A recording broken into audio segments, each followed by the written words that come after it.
Chapter 671. Do I need 9 days and 9 nights to hatch a broken egg like you? You think too highly of yourself. Yu Qianzhou said disdainfully, and with a flick of his finger, a green flame appeared. Yu Qianzhou said expressionlessly, 1 day is enough. He was trying to save face now, so he made it sound easy. But when he was messing around, it was not as easy as he said. Wah! The green flame of the 3 true fire.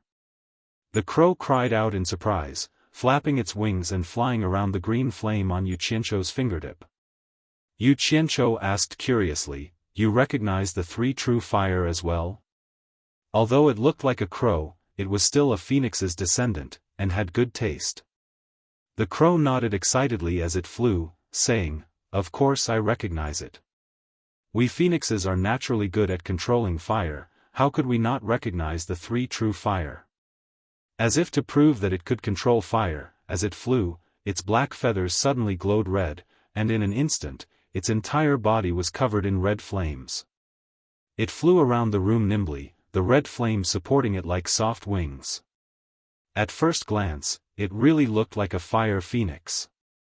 Such a beautiful scene naturally attracted Wu Lishua's attention, and her eyes lit up. Yu Qianzhou saw that Wu Lishua liked it, and wanted to please her. The green flame disappeared from his fingertip, and with a flick of his palm, a red flame appeared, instantly forming a lifelike fire phoenix. Yu Qianzhou waved his hand lightly, and the fire phoenix flapped its wings, catching up to the crow and flying alongside it. Wah! The crow cried out in surprise again, retracting the flames on its body and landing on Wu Lishua's shoulder. It stared at Yu Qianzhou in surprise and said, so you are also proficient in the art of controlling fire. It's just a little trick. Yu Qianzhou said modestly. He glanced at Wu Lishua, who was following the fire phoenix. He spread out his palm, and a green flame appeared.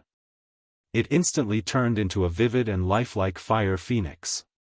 It chased after the red phoenix. So beautiful. Wu Lishua couldn't help but praise.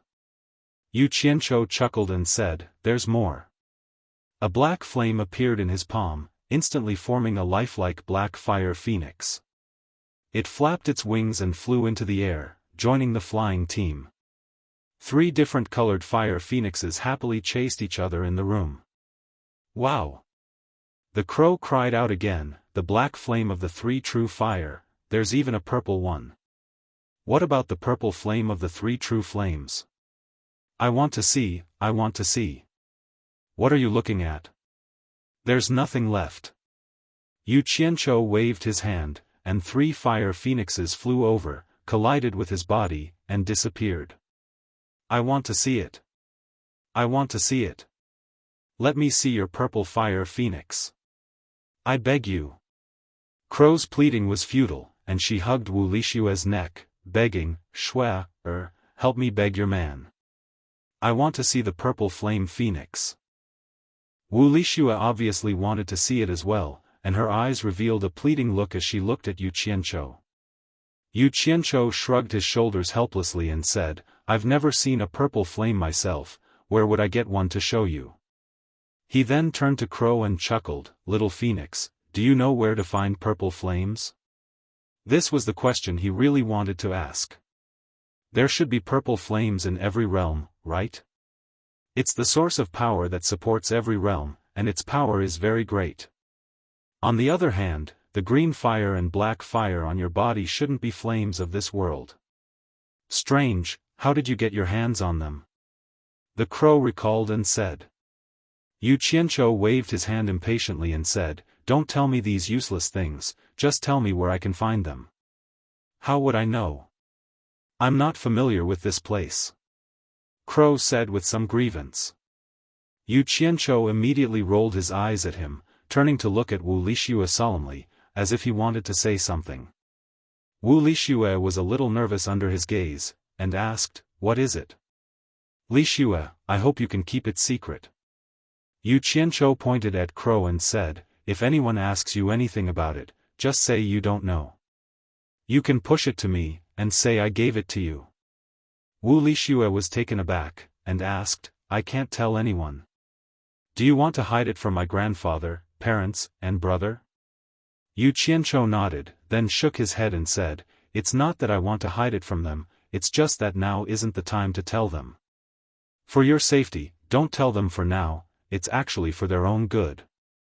I understand, I promise I won't tell anyone. Wu Lixue promised solemnly. Yu Qianzhou smiled happily, then stared at Crow, his face darkening, and said, And you, if you don't want to get into trouble, it's best not to speak carelessly. I understand, it's hard to predict a person's heart. Crow said happily, Besides, do you think a noble phoenix like me is someone that anyone can make me open my mouth to speak? Spirit Fang Valley was surrounded by 3 countries, and the weather was pleasant. It was verdant and lush throughout the 4 seasons, and there were many unknown flowers blooming in the mountains. Once the Allure Beauty and Yanyu arrived, they fell in love with the environment. The 2 of them strolled along the mountain path to Spirit Fang Valley, and the ordinary people who came and went looking for medicine all looked at them with amazement. The Allure Beauty and Yanyu had already changed into ordinary clothes, otherwise with their attire, especially the Allure Beauty's faintly discernible style, it would really be shocking. Even so, it still could not cover up the beauty of the ordinary people. As the 2 of them walked, from time to time they could see the ordinary people who took the initiative to dig stones from the mountains to mend the road, and on the stone tablets on both sides of the road were engraved some words of gratitude to Spirit Fang Valley. For example, there were countless inscriptions such as Magical Hands to bring the dead back to life, and Divine Doctor of the World. These were all done by the ordinary people in order to thank Spirit Fang Valley, and no one forced them. However, what the 2 women did not know was that if Lu Yanqing had not always done good to the ordinary people, Spirit Fang Valley would have long been razed to the ground under by Changchun's anger. Whether she could keep her own life was still a problem, and Bai Changchun did not care whether she was the world's most beautiful woman or not. To the 2 women, to be able to receive the sincere respect of so many people in their lives, what else could they ask for? As women, the 2 of them had struggled in the cultivation world for so many years, and now they felt that this was the life they should pursue. The scene in front of them made the 2 women extremely envious of Lu Yanqing. Especially Yanyu, she had long been tired of the life in the cornucopia brothel. The peace and tranquility here made her feel like she was reborn. However, they also knew that Lu Yanqing could not be disturbed by others here, and it was also related to her background and high cultivation. If it were the 2 of them, they were afraid that it would be difficult to achieve their wishes. After the 2 women returned to the valley that was filled with the fragrance of medicine all year round, they saw the Spirit Fang Valley disciples were treating the ordinary people in the continuous abode that practiced medicine to help the people. The 2 of them looked at each other and nodded, then rolled up their sleeves and went in to help. The Spirit Fang Valley disciples knew that the 2 of them were the guests of the Valley Master, so they did not dare to trouble them and repeatedly declined. The 2 of them did not stand on ceremony. They first picked what they could help, chopped wood to boil water, and poured tea to quench the thirst of the ordinary people who came from afar. As a result, they received a sincere gratitude from the people who came to seek medical treatment. This kind of treatment was something the 2 of them had never received before. Apart from working more and more energetically, they could not help but secretly thank Yu Qianzhou for the arrangements he made for them. On the platform at the top of the medicine hut, when Lanfeng silently watched the 2 women who walked into the abode at the foot of the mountain. After releasing his divine sense to scan the area, a faint smile appeared on his face. It seemed that the 2 women arranged by Yu Qianzhou would not cause any trouble for the Spirit Fang Valley. In the shade on the right side of the platform, there was a long platform built with stone slabs. Lu Yanqing, dressed in a green robe, was personally arranging the 10 pots of blood orchids that Yu Qianzhou had given her. Behind her, the 9th brother Xian, who was in the early stage of soul formation, was staring at 3rd brother Xian with a gloomy face. After a long silence, he somewhat gritted his teeth and said, "Third brother, I asked you to serve master. How can you leave master and go play alone?" Third brother Xian laughed and said, "Ninth brother, don't be anxious. If it wasn't for master's permission, how would I dare to go play? Don't stare at me. If you don't believe me, you can ask master." "Alright, stop arguing." Lu Yanqing, who was fiddling with the blood orchids, said softly with her back facing the two of them, "Both of you leave. Do what you need to do." The two of them did not dare to say more. After bowing, they both retreated. But before third brother Xian left, he looked at the 10 pots of blood orchids with a somewhat strange expression. And ninth brother Xian looked at Wen Lanfeng's back with some disgust. After serving the blood orchids, Lu Yanqing tilted her head to look at Wen Lanfeng standing on the edge of the cliff, and gently walked over. After standing side by side on the edge of the cliff, Lu Yanqing slowly took off the gauze hat on her head.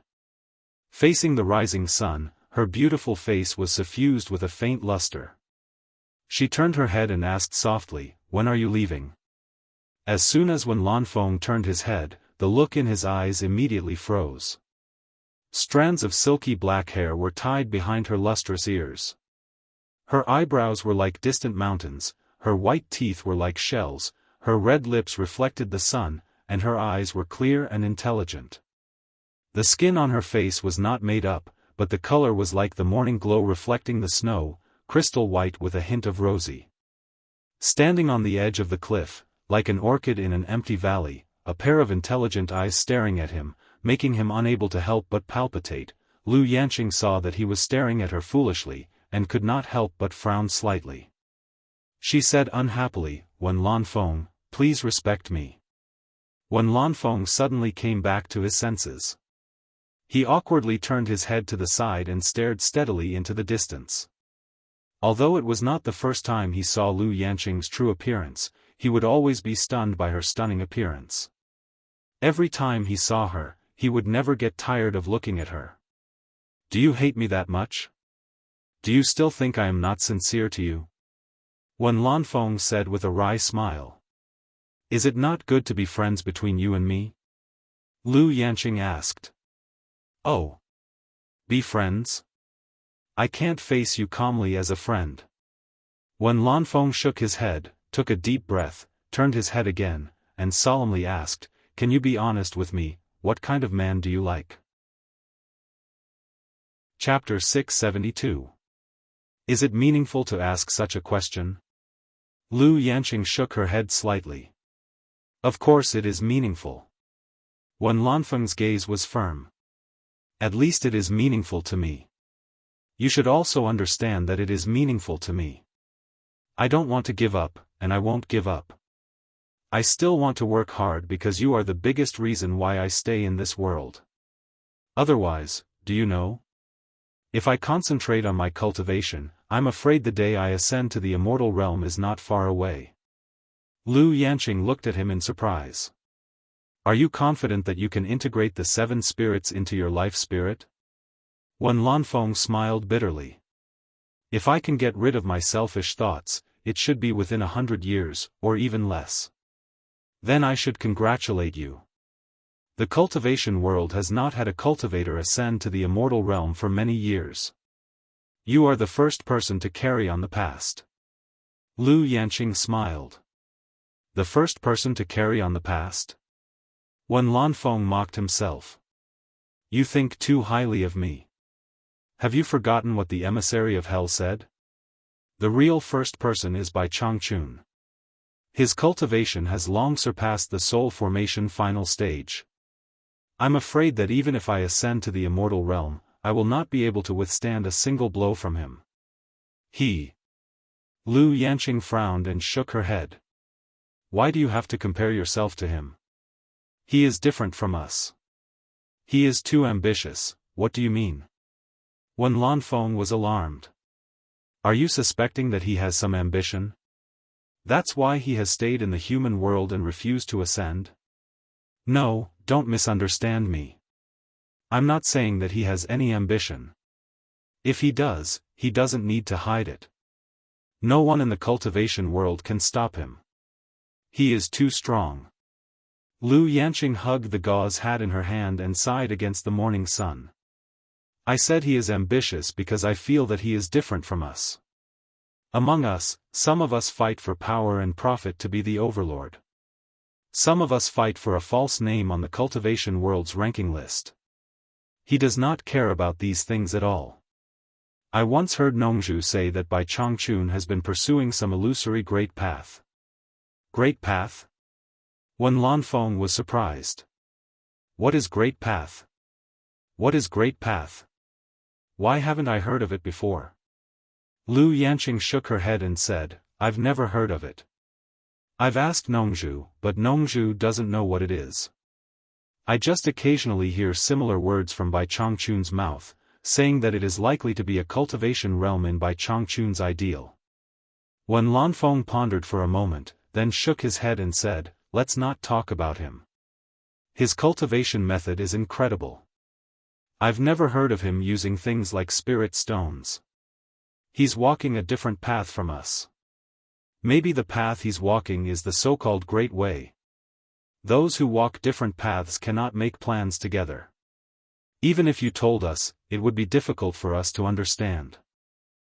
For Bai Changchun, what he pursued was the Great Tao, but for me, what I pursued was you. I just want to know what kind of man you like. I hope you can point out a path for me to reach the other side. Don't force me, okay? A tired look appeared on Lu Yanqing's face. I've never forced you. Wen Lanfeng's face also had a trace of a bleak smile as he said, but too many things have happened in the cultivation world recently. I'm inexplicably a little worried. If I don't ask you this time, I'm afraid I won't have the chance to in the future. So please forgive me for being straightforward this time. Lu Yanqing turned back to look at him in surprise, as if she did not understand why he would suddenly say such obscure words. She slowly turned back to face the mountains under the sun, paused, and said, I used to secretly like many men. This sentence suddenly made Wen Lanfeng a little dumbfounded. He looked at Lu Yanqing dumbfoundedly, as if he didn't know her. Lu Yanqing continued to say faintly, I've forgotten when it was. It's been too long. It seems that at that time, I hadn't been accepted by Master, or maybe I was still at the age of my first love. There are always some men who make my heart beat faster when I first see them. That feeling of shyness and admiration is really good. I was accepted by Master in a daze. After stepping into the cultivation world for a few years, I realized. Maybe it's because our spirit Fang Valley has always been practicing medicine and helping the world. I've seen too many secular people live and die. Unconsciously, I can no longer have any feelings for the short-lived secular people. I only have sympathy and help. When I cast my gaze towards the cultivation world, who would have thought that all I saw was mutual deception, unscrupulous competition, and incessant fighting and killing? I was born with an aversion to these things. This is the reason why I never made any choice. After listening to these words, Wen Lanfeng's dumbfounded expression finally eased. He nodded silently to show that he understood. Which woman didn't have the age of a young girl thinking of love? After a pause, he said, Is there no man in the cultivation world that you like? There was one, but it can't be described as a man that I like. It's just that his great compassion made me admire him. There's no love between a man and a woman. If I have to choose one, I'd rather choose him, Lu Yanqing said frankly. Wen Lanfeng's pupils suddenly shrank. He racked his brains, but with his experience, he couldn't think of anyone in the cultivation world who deserved the title of Great Compassion. His chest rose and fell rapidly as he asked, Can you tell me who that person is? Do I know him? You know him. Lu Yanqing nodded. Wen Lanfeng could not suppress his excitement and asked, Who is it? You once challenged him to a duel because of my slip of the tongue. As a result, you were seriously injured by him and had to retreat for 100 years. Perhaps you and everyone else thinks I was just being perfunctory, but the fact is that I was able to say those words, and I had the same idea in my mind. I couldn't help saying them, and I ended up causing you trouble. Lu Yanqing's expression was very calm when she said this. It seemed that she had decided not to do anything to hide from Wen Lanfeng. However, when Wen Lanfeng heard this, he was stunned as if he was struck by lightning. After a long time, he murmured, "Bai. The person you're talking about is Bai Changchun." Then he came to his senses and shook his head again and again. "No, this is your excuse. I have no opinion on what evaluation you use to describe Bai Changchun, but you said that Bai Changchun is merciful. Not to mention me, everyone in the world knows that he is iron-blooded and ruthless. Countless people have died in his hands. How can he be worthy of the title of great compassion? What everyone sees may not be true. Maybe what I see is also an illusion." Lu Yanqing was silent and said, "I just regret that I don't have Bai Changchun's ability. I practice medicine in Lingfang Valley and the number of people I can save is limited. On the surface, Bai Changchun seems to be ruthless, but in fact, he has shocked the entire cultivation world. No one dares to act recklessly. Otherwise, the cultivation world will be in chaos. I'm afraid that the damage to the mortals in the secular world will be incalculable. I don't know how many people will die." Wen Lanfeng said in a deep voice, "This may be your wishful thinking." Lu Yanqing smiled noncommittally and continued to say, "In fact, with Bai Changchun's cultivation, there is no need to intervene in the affairs of the cultivation world. No one dares to look down on him. And he does not want to get anything from the cultivation world. Besides, he disdains to intervene in the affairs of the cultivation world. Then why does he make a move every time the cultivation world is in a state of panic? Haven't you noticed? As long as he makes a move, the chaos in the cultivation world will immediately calm down and restore the state of mutual checks and balances. The timing of his move is very subtle. Obviously, he is not killing for the sake of killing." Wen Lanfeng fell into deep thought when he heard this. After a long time, he slowly said, "As an outsider, you can see it more clearly than us. Your words remind me of the purpose that Bai Changchun set for the World Chamber of Commerce last time. Maybe you are right. Maybe the onlooker sees the game more clearly than the onlooker." Lu Yanqing faintly sighed and said, "So I think Bai Changchun is merciful and compassionate. He saved the lives of the majority of the people in the world, but he is willing to bear the infamy behind his back. In fact, he does not care about the infamy behind his back. He is not the kind of person who acts for fame and profit. Compared to the people he saved, my Spirit Fang Valley can only be regarded as doing a good deed at most, but we have received the praise of the people in the world. But then again, although I admire his breadth of mind, I do not approve of his iron-blooded methods in the process of doing things. With his cultivation, there is no need to kill to stop killing. He could have done it more tactfully. There is no need to kill so many people." Wen Lanfeng's heart was suddenly enlightened. He understood that Lu Yanqing only admired Bai Changchun and did not really like him.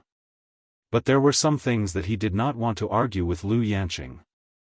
Although the onlooker knew some things better than the people in the game, there were also some things that he did not know. Now that he thought about it, if Bai Changchun did not use iron-blooded methods, who in the cultivation world would be afraid of him? Relying on words to reason, who would listen to him when faced with benefits? He was afraid that Bai Changchun would not be able to deter them even if he wanted to. In the end, more people might die. So, Bai Changchun is not the man you like. Wen Lanfeng had regained his calmness. He pondered and said, "But what I want to know is, what kind of man do you like? I want to look in the mirror and see how far I am. Before answering your question, I want to ask you a question." Lu Yanqing turned around and stared at him solemnly without blinking and asked, "You said before that you could not face me with the mentality of a friend. Is it because of my appearance?" Wen Lanfeng was speechless. The reason why he could not face Lu Yanqing with the mentality of a friend was not because of his appearance, but because he really liked Lu Yanqing. After so many years of effort, he could not convince himself to let it go. But he did not deny that Lu Yanqing's peerless appearance was one of the reasons, because every time he saw her, his heart would palpitate. How could he be a friend? If you don't speak, then you admit it. Lu Yanqing sighed faintly and turned to look into the distance again. With a trace of melancholy in her eyes, she slowly said, "Sometimes I hate my appearance, but it also makes me understand what I need. In fact, I am not aloof or narcissistic. No matter how beautiful I am essentially an ordinary woman. I don't have high requirements for the man I like. It can even be said that I have no requirements." No requirements? Wen Lanfeng could not believe it and said, "Then what are you waiting for?" Lu Yanqing smiled faintly and said, "If I have to say that I have requirements, I just hope that he can treat me as an ordinary woman. He can face me calmly and let me know that I am not the so-called first beauty in the world, but an ordinary woman. I don't care how rich he is, or how handsome he is, or how high his cultivation is, or how noble his status is. I don't even care if he's a good person or a bad person. I just want to be like an ordinary woman and find a man who can make my heart palpitate, a man who can make me give everything. Is this request really too much?" Chapter 673. This request is not too much. When Wen Lanfeng said this, it was hard to tell whether he was crying or laughing. But in his heart, he was asking, "But who knows how high the hurdle in your heart is? Who can make your heart palpitate? There is no standard for your request at all, it's pointless for me to ask. I want to ask, is there anyone who can make your heart palpitate right now?" Wen Lanfeng's expression was a little lonely because he knew he was not the person who could make her heart palpitate. She had already indirectly told him. Lu Yanqing pondered for a while, then shook her head and said, "If there is, you will know. That is to say, I still have a chance." Wen Lanfeng looked up at the sky and laughed, somewhat self-deprecatingly. "Why do you have to do this?" Lu Yanqing sighed and said, "Since your cultivation is only a step away from ascending to the immortal realm, why not concentrate on cultivation and ascend to the immortal realm as soon as possible?" Immortal body? Even the underworld envoys died in the hands of Bai Changchun, presumably the immortal realm is not much better. Besides, Wen Lanfeng turned to stare at Lu Yanqing and said word by word, "To be able to protect you forever is my greatest wish. What if I can't see you again after ascending to the immortal realm? Instead of worrying about being separated by two worlds, it is better to stay in the human world. At least when I want to see you, I can still see you. If you encounter any trouble, even if I can't help, I can still do what I can. You." It was the first time Lu Yanqing heard such a naked and undisguised confession from Wen Lanfeng. Even her heart of stone could not help but be moved.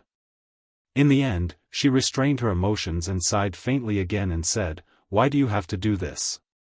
"Huh." Wen Lanfeng let out a hearty laugh, as if he had relaxed a lot after saying what was in his heart.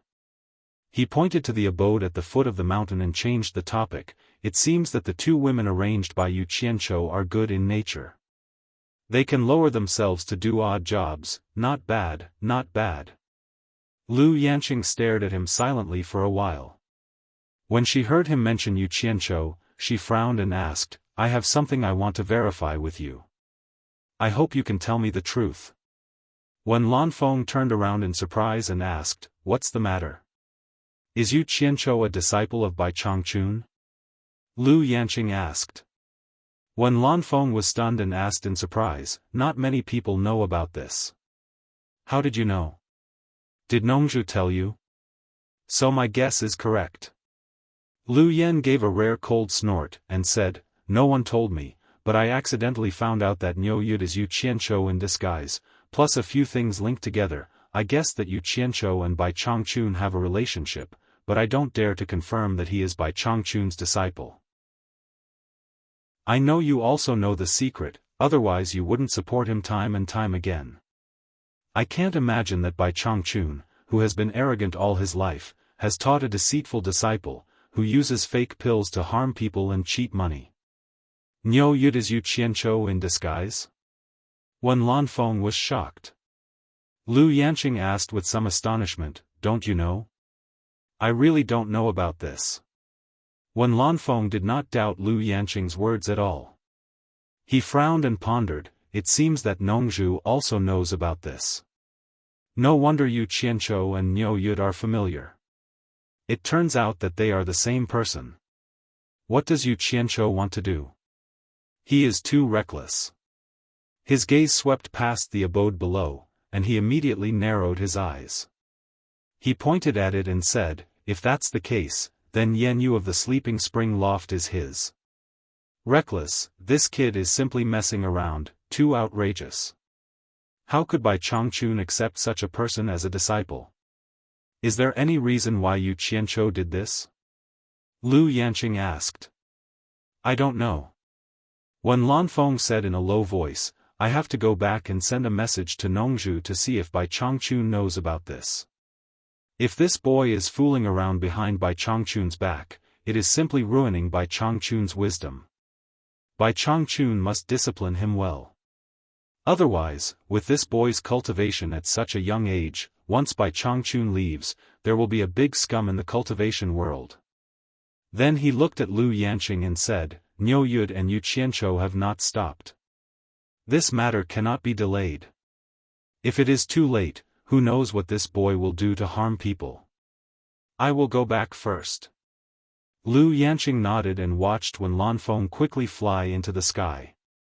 On a hill behind the medicine hut, Xian Laosan, who was hiding in a tree, saw Wen Lanfeng leave and immediately rushed to the foot of the mountain. He landed at the foot of the mountain and looked around for a while. After confirming that there was no one, he quickly pushed aside a pile of weeds beside him and saw 3 unconscious young girls lying inside. Looking at their simple and shabby clothes, they were obviously farm girls. Without hesitation, Xian Laosan carried them on his shoulder and quickly sneaked into the depths of the mountain with the 3 girls. He was exceptionally careful along the way. He arrived at the foot of an inconspicuous hill in the depths of the mountain and stopped beside a huge rock that was embedded in the mountain. He looked around vigilantly once again and suddenly scuttled into the underbrush under the huge rock. He carried the 3 women and disappeared into the underbrush together. If one was not familiar with the terrain here, who would have thought that there was a cave behind the grass? The passage leading to the cave was not smooth. In the darkness, there were abrupt stones sticking out. However, Xian Laosan was obviously very familiar with this place. He easily brought the 3 girls to the innermost part. The space inside the cave was not big, at most 4 or 5 rooms. However, it was filled with fluorescent stones to drive away the darkness. It was very bright, at least reaching the level of ordinary lighting. Only a few large boulders that were erected were dim, giving people a kind of unfathomable feeling. Xian Laosan directly threw the people he brought into the ground. He looked around but did not see Yan Zhuixing's figure. His eyes looked towards the shadows behind the boulders. Sure enough, after a while, Yan Zhuixing flashed out from behind a boulder at the edge like a ghost. Yan Zhuixing also appeared very careful. His eyes glowed with a demonic red light. After glancing at the passage where they came in, he asked, Did you encounter anything unusual on the way here? Xian Laosan respectfully replied, Rest assured, master. Generally, people in the cultivation world will not trespass into the territory of Lingfang Valley. It is also very difficult for people in the secular world to break into this place. I was very careful on the way here and did not find anything unusual. What about that Wen Lanfeng? Is he still in Lingfang Valley? No, I came here after seeing him leave with my own eyes. Yan Zhuixing nodded his head and felt slightly relieved. He had no choice but to be so cautious. Now that he had become the target of everyone in the cultivation world, it would be difficult for him to get rid of them with his current cultivation. If he was targeted by a spirit-severing expert, there was basically no hope of escape. For the sake of safety, he decided not to contact Bing Chengzi or anyone else for the time being, because he could not afford to fail again. And Lingfang Valley, this ungoverned area, became the best place for him to take refuge. Who would have thought that he would hide in Lu Yanqing's Lingfang Valley? Yan Juixing glanced at the 3 young girls on the ground and frowned. Why are there only 3? I don't know if I can succeed with just these. I still need 49 more in the future. If you go on like this, how long will I have to wait? As he waved his hand, the sound of staggering footsteps came from behind a few large rocks. 5 silly girls walked out from the shadows as if they were sleepwalking. Xian Laosan said in fear, "Master, please calm down. There are really not many families in the periphery of Lingfang Valley. Moreover, Master only needs virgins with a body of pure yin, so it is more time-consuming to find them. If it is an ordinary woman, it should be easier to find." "Can you?" "No." Yan Juixing refused flatly. "You can only find virgins. Women who have lost their chastity cannot be wanted. Blood demon flower needs pure yin blood to be nourished. Blood that has lost yin qi will greatly reduce the magical effect of blood demon flower." Xian Laosan quickly agreed, "Yes, yes, yes. I will increase the search efforts in the vicinity of Lingfang Valley and try to gather enough people for Master as soon as possible." Yan Juixing just showed a satisfied expression, but his eyes flickered as if he thought of something. He waved his hand and said, "From today onwards, you can't do anything near Lingfang Valley. Otherwise, it will cause suspicion sooner or later. Try to go as far as possible and search in the territory of the 3 countries. Remember, it is best to find the daughters of poor families. Such families will not make much noise if there are only a few people. Don't touch those who are rich or powerful. Such families will have a greater impact if they lose face than ordinary people. If you make a big noise, it will cause suspicion sooner or later. Also, don't do it in one place. It will also easily cause suspicion." "I will remember. But in that case, I am afraid that in terms of time." Xian Laosan seemed to be in a dilemma. Yan Juixing knew what he wanted to say and sighed helplessly, "Alas. If it is slow, then so be it. At this point, I don't mind waiting for a few more days. The most important thing is safety first. We can't let anyone find out." "I understand," Xian Laosan said respectfully. Yan Juixing looked at the 3 unconscious girls on the ground and then looked at the 5 people behind him. He muttered to himself, "There are 8 people now. I can try to use the great method to mature the blood demon flower and see if it will succeed." He nodded and waved to Xian Laosan, "Go and guard the cave entrance. Don't let anyone or beast come in and disturb us." Unexpectedly, Xian Laosan said hesitantly, "Master, there is something about the 7-star blood orchid. I don't know if I should say it or not." "Oh." Yan Juixing suddenly turned around and asked curiously, "You know about the 7-star blood orchid? Why don't you tell me about it?" "Yes." Xian Laosan bowed slightly and said, "Before coming, I saw Master playing with the 7-star blood orchid with my own eyes. There were more than 10 pots. 10 pots of 7-star blood orchid?" Yan Juixing's eyes lit up. He asked urgently in a louder voice, "Are you sure you saw it correctly?" Chapter 674. It should be right. It is very similar to the blood orchid in Master's hands, but it is more lush, and each pot has 7 small white flowers and exudes a faint smell of blood.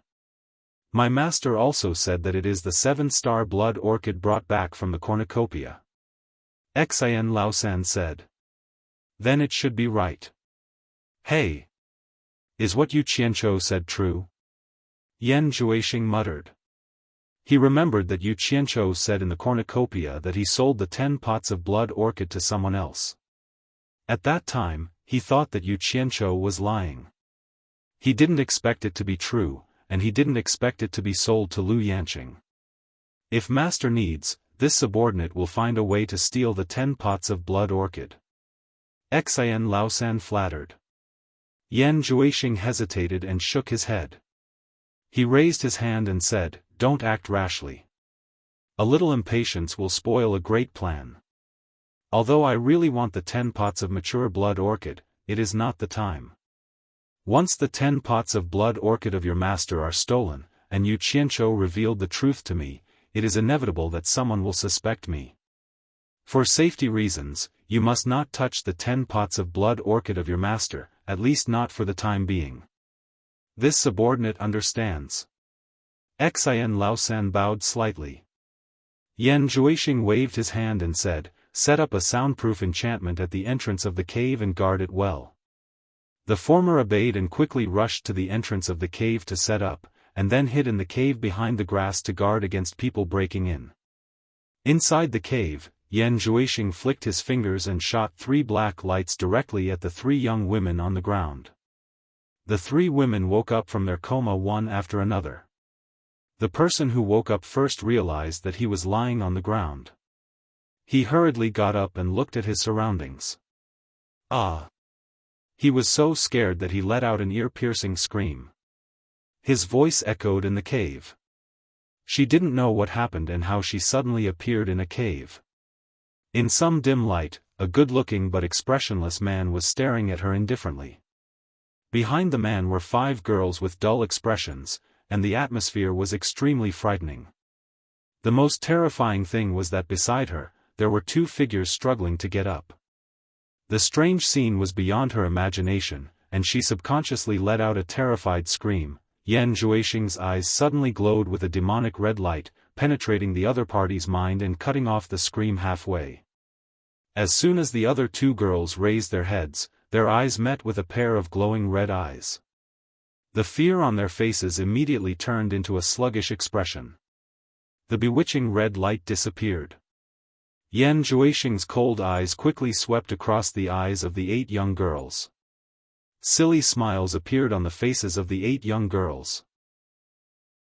They raised their hands and slowly undressed themselves. Yan Zhuixing was not interested in the girls undressing in front of him at all.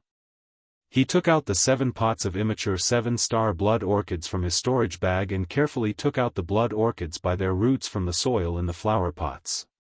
He gently patted off a large piece of soil on the roots. A naked young girl walked in front of him and stretched out her hands, revealing a pleading expression. Yan Zhuixing stretched out a finger, and his fingertips glowed with black light. He directly cut the girl's wrists, and blood immediately gurgled out. The girl didn't seem to feel a trace of pain. Instead, she showed a satisfied expression. She took the blood orchids from Yan Zhuixing and carefully held the roots. She crossed her fingers to form a bowl shape and hugged the blood orchids on the flat lower abdomen under her navel. The blood flowing out of her wrists immediately flowed into her clasped palms, nourishing the roots of the blood orchids. 7 blood orchids were held on the abdomen by the 7 girls in a row. There was still a girl who walked over foolishly and stretched out her hands. Yan Zhuixing glanced at the 7 of them and said indifferently to the girl, "You step aside first. If there is any accident, I will use you as a substitute." The girl immediately stepped back obediently. Yan Zhuixing walked to the center of the cave and clapped his hands. The 7 girls holding the blood orchids immediately walked over and stood in a circle, surrounding him in the middle. Yan Zhuixing looked around at the naked bodies of the 7 young girls. No matter how tempting they were, he couldn't see any lust in his cold eyes. He silently looked at the wounds on the wrists of the 7 girls. Blood almost soaked the roots of the blood orchids in his clasped palms. Yan Zhuixing slowly closed his eyes and made a messy and complicated gesture with his hands. Black mist slowly emerged from his body and lingered around him. The extremely strange scene didn't last long. Suddenly, he let out a muffled hum. 7 shining red bloodlines drilled out of his nostrils and circled around his body like spiritual snakes. The lingering black mist quickly rushed to the 7 shining red bloodlines. In a blink of an eye, they turned into 7 dancing black snakes and circled around the top of the cave. There was a red light shining on the snake's head. It was the glowing bloodlines entrenched in it. "Open your mouth." Yan Zhuixing let out a soft shout and opened his cold eyes. The 7 girls quickly opened their mouths. The 7 black snakes that were flying in the air seemed to have found their home in an instant. They swung their tails and swooped down from the top of the cave, drilling into the mouths of the 7 girls. As soon as the 7 girls closed their mouths, they couldn't help but let out a painful muffled groan. The expressions on their faces changed rapidly. The blue veins on their necks and foreheads bulged. Their eyeballs protruded as if they were going to jump out of their sockets. Their naked bodies trembled uncontrollably. Obviously, they were suffering from unbearable pain. Yan Zhuixing simply ignored the unbearable pain of the 7 girls. His figure flashed quickly. He stretched out 2 fingers of his right hand like a dragonfly skimming the water. He dipped the blood on one of the girl's hands and quickly drew a pentagonal star pattern on the girl's forehead.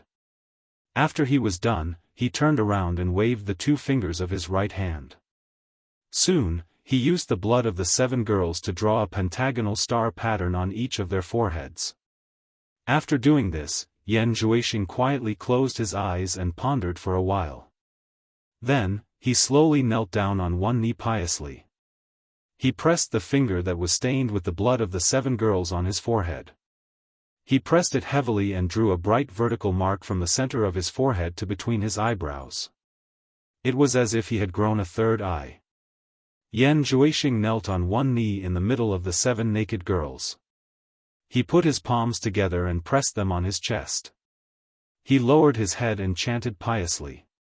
The 7 girls seemed to have a telepathic connection with him. They chanted in unison, "Ancient existence. A supreme demon god. Please listen to the humble pleas of your incomparably loyal people.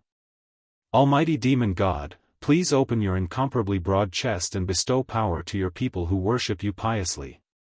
Let the blooming blood demon flower praise your greatness and wisdom." The voices of the 8 people reverberated in the cave, creating layers of sound waves. After he finished reciting those words, a black light suddenly appeared above Yan Zhuixing's head, revolving between the 7 girls. The cave immediately became deathly still.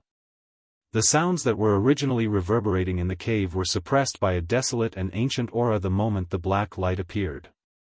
The desolate and ancient aura spread out from the rotating black light. The rotating black light gradually rotated from the size of a bean to the size of a round table. Then, it stopped expanding. The black light became denser and denser.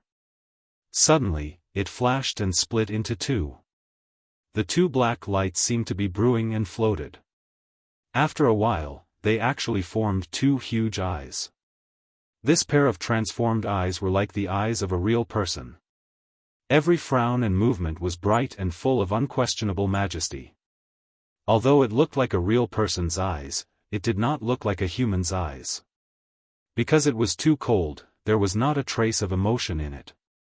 It was even more cold and emotionless than Yan Zhuixing's cold eyes.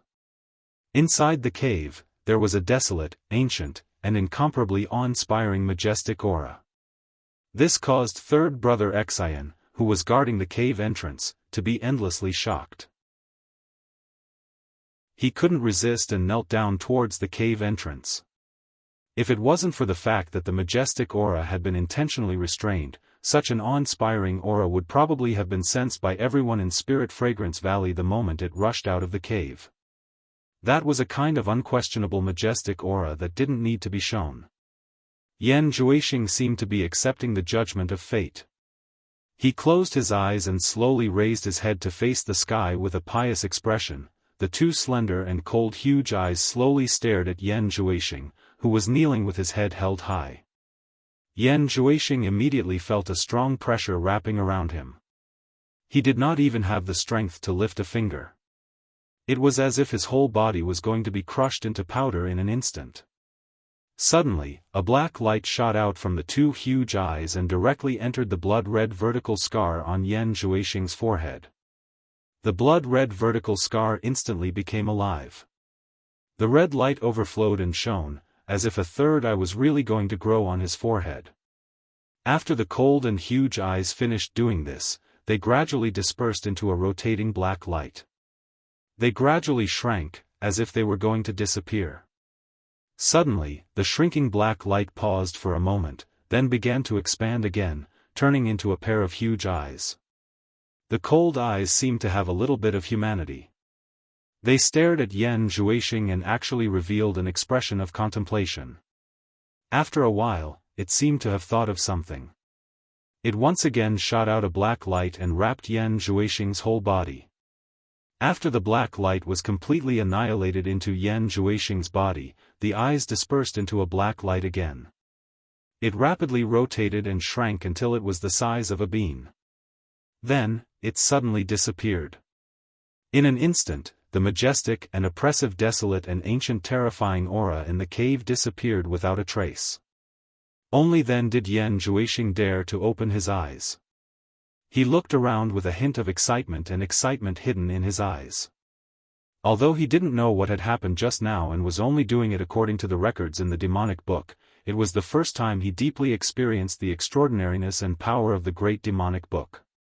Such a powerful aura, too powerful. He didn't expect that casting a spell could actually condense such a powerful aura.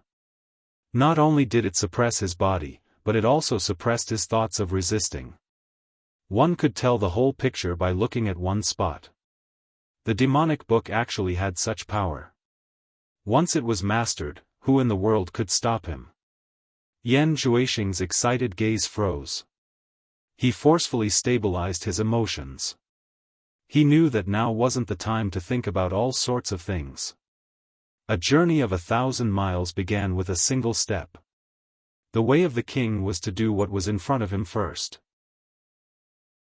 With his hands behind his back, he slowly floated into the sky above the cave. The 7 young girls raised their heads.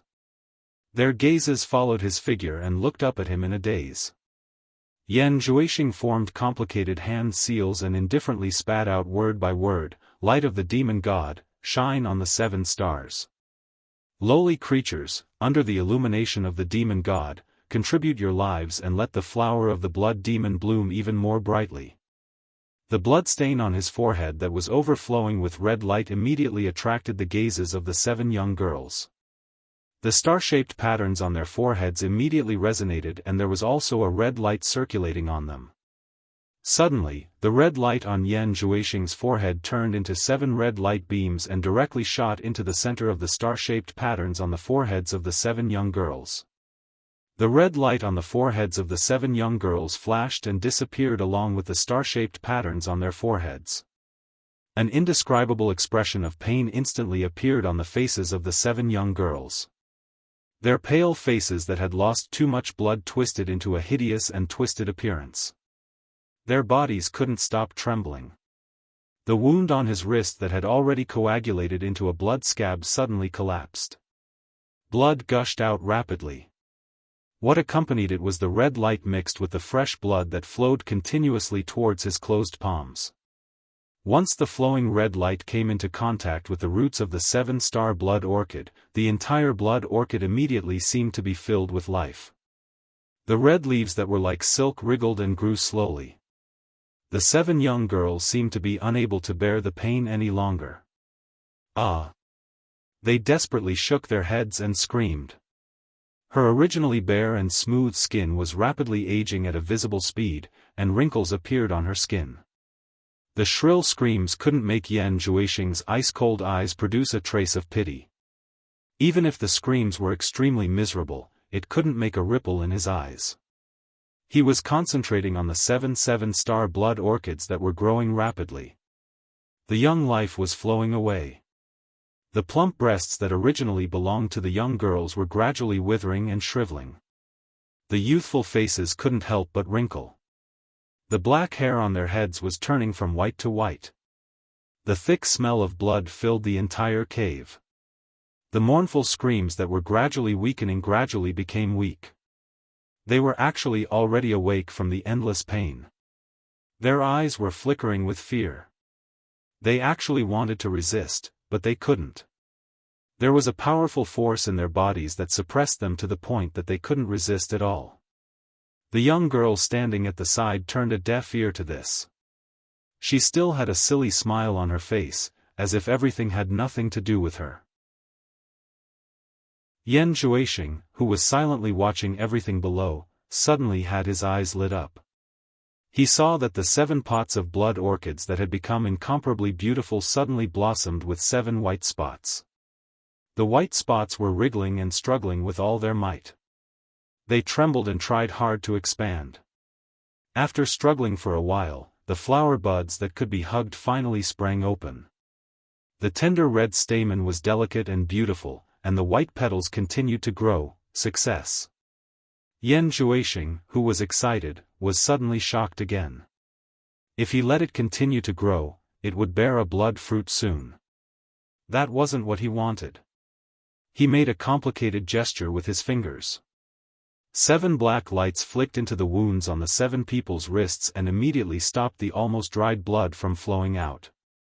Yan Zhuoxing landed among the 7 people. He took out a fully bloomed 7-star blood orchid from one of them. He then took out a flower pot and buried the blood orchid again. After a while, the 7 pots of blood orchids were collected. At this point, Yan Zhuoxing was completely relieved and let out a sigh of relief. He glanced coldly at the 7 people who had turned from young girls to white-haired old women. He suddenly opened his arms, and the 7 people swayed. They couldn't help but open their mouths.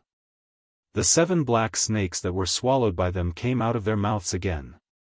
After the 7 black snakes scuttled in the air, Yan Zhuoxing opened his arms and clenched his fists. As his knuckles cracked, the 7 black snakes exploded into a black mist. Yan Zhuoxing opened his mouth and took a deep breath. The black mist was sucked into his mouth like a flowing cloud. The 7 blood vessels that were shining with red light also nimbly drilled into his nostrils. Without the restriction, the 7 people who had turned from young girls to old women could no longer support their bodies. They swayed and fell down one after another. Each of them lay on the ground and stared at Yan Zhuoxing weakly. All of them had a pleading look in their eyes. However, they begged the wrong person. Yan Zhuoxing glanced at them coldly and said expressionlessly, "You don't have much life left. Living is even more painful. Why don't I do a good deed and give you a quick death? In order to thank you for your contributions, I will leave your corpses intact." As he spoke, his body flashed in a circle like a ghost. There were 7 crisp sounds of bones breaking. In the blink of an eye, he stood in the same place and coldly glanced at the 7 people whose heads had already turned a few circles. "Third brother Xiaofan, you can come in," Yan Zhuoxing called out. Third brother Xiaofan immediately came after hearing the news. When he saw the 7 white-haired old women lying on the ground, he couldn't help but be surprised. He didn't know what had happened to turn the 7 young girls into 7 old women. After his pupils shrank, he knew that there were some things he shouldn't ask. He bowed to Yan Zhuoxing and said, "Master, what are your orders?" Yan Zhuoxing said indifferently, "Take care of these 7 corpses. Don't let anyone find them." Third brother Xiaofan respectfully accepted the order and put the corpses into the storage bag without saying anything. If they were alive, they would definitely die after being put into the storage bag. This was because the flesh and blood of living people couldn't adapt to the space in the storage bag. However, if they were dead, then there was no need to worry. They were already dead. "Wait." Yan Zhuoxing stopped third brother Xiaofan who was about to leave. He squinted his eyes and said, "I almost forgot something important. Let me ask you, when Lanfeng left, did he take the 2 women that Yu Qianqiu arranged with him?" Third brother Xiaofan respectfully replied, "No, only when Lanfeng left. The 2 women seemed to be staying in Lingfang Valley for a while. Enchantress of 100 Charms and Yan Yu of Sleeping Spring Loft. How did this Yu Qianqiu get involved with Yan Yu? Isn't Yan Yu Niu Yud's woman?" Yan Zhuoxing muttered to himself for a while and then sneered, "Be it Yu Qianqiu or Niu Yud, I will settle the score with them sooner or later. Find a suitable opportunity and find a way to bring those 2 women over. Even if it's just to stick a nail in their side, it will be useful sooner or later. Yes. I will find a way to bring them over. Third brother Xian replied. Be careful. You must do it under the premise of safety. Otherwise, don't act rashly. By the way. Yan Zhuixing looked at third brother Xian and said with a faint smile, I heard that you have a few brothers with extraordinary cultivation. Anyway, you can't handle it alone. If there's a suitable opportunity, why don't you bring them to meet me one by one? Chapter 675. Even though third Xian was controlled, he was still clear-headed and understood what he meant. He bowed and said, My brothers will be happy to serve master. Don't disturb your ninth brother who is at the early stage of soul severing, just in case there's a misunderstanding. Do you understand? Yan Zhuixing asked. The main reason was that with his current cultivation, the demon I can't control cultivators who have reached soul severing. I understand, I won't let him know. Third Xian said obediently. Yan Zhuixing nodded with satisfaction, smiled and asked, Everyone says your master is the most beautiful woman in the world, I'm also very curious, but I never had the chance to meet her. Why don't you tell me, just how beautiful is your master? Third brother Xian was taken aback, My master is beautiful, and everyone says so. But this subordinate doesn't think she is as beautiful as everyone says. In this subordinate's opinion, my master is a bit scary. Scary? Yan Zhuixing was also stunned, then looked at third Xian like he's looking at a monster, and slowly understood what was going on. No matter how beautiful a woman is, they can't stand seeing each other every day. Maybe in the eyes of others, she's a beauty, but in the eyes of someone like third Xian who has been with his master for hundreds of years, no matter how beautiful she is, she's just ordinary. Then he thought about himself, his mother Bai Hua Fairy is also a publicly recognized beauty. To him, she seems to have the beauty of a mother, but he doesn't think she's that beautiful. Instead, when he sees other women, he thinks they're more beautiful. But what he doesn't understand is why third Xian thinks Lu Yanqing is scary. Could it be that Lu Yanqing has a bad temper and often punishes him? Actually, Yan Zhuixing guessed it right, third Xian has been the wildest among his brothers since he was young. He often caused trouble, so Lu Yanqing punished him a lot. Over time, Lu Yanqing became the only one who could deal with him. He was scared of Lu Yanqing since he was young, so it would be strange if he wasn't afraid of her. Outside the garden of quiet guest house, Wuxia paced around alone for a while. He didn't want to disturb Yu Qianqiu, and he also ordered others not to disturb him. Because for the sake of the clan's benefits, he wished for nothing more than for Wu Lixue and Yu Qianqiu's relationship to be as intimate as possible. He wished for nothing more than for the two of them to be inseparable. However, he could not withstand the pressure anymore. All the major sects had sent important figures to seek an audience with Yu Qianqiu. They urged him several times a day. Everyone was currently waiting for news on Hat Island. Although he didn't know if Yu Qianqiu was willing to see them or not, Wu Sihai had no choice. After all, the Wu family still had to deal with the other sects, they couldn't offend them at once. Because Yu Qianqiu was afraid that others would not be able to invite him, he had no choice but to do it himself. He hoped that Yu Qianqiu would give face to Wu Lixue and casually go out to meet everyone. At least he would be able to account to everyone. After some hesitation, he put his hands behind his back and walked in with a smile on his face. Walking to the quiet guest house, Wu Sihai coughed lightly and said in a clear voice, "Shui." As soon as he finished, he saw two heads poking out from the window upstairs. Yu Qianqiu and Wu Lixue looked at each other and jumped down from the window. Wu Lixue smiled and hugged Wu Sihai's arm. "Grandpa, why are you here?"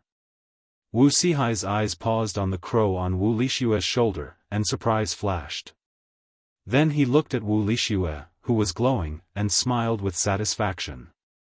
Finally, he looked at Yu Qianqiu. Yu Qianqiu cupped his hands and smiled. "Greetings, Patriarch Wu." Because of his master, by Changchun, he was much higher than Wu Sihai in terms of seniority. But because of Wu Lixue, their relationship was messed up, so he called him Patriarch Wu instead of Senior. It's quiet here, right? If there's anything you're not satisfied with, just say it. Wu Sihai smiled and looked around. These words caused Yu Qianzhou's face to redden.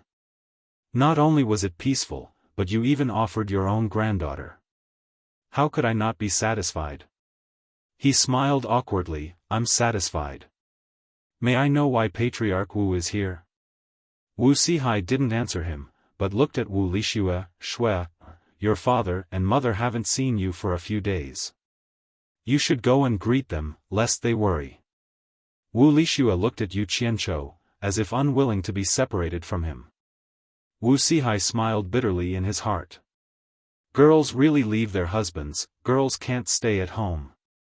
Yu Qianzhou knew that Wu Sihai must have something to say to him alone, so he smiled and said to Wu Lixue, greet your parents for me, I'll visit them when I'm free.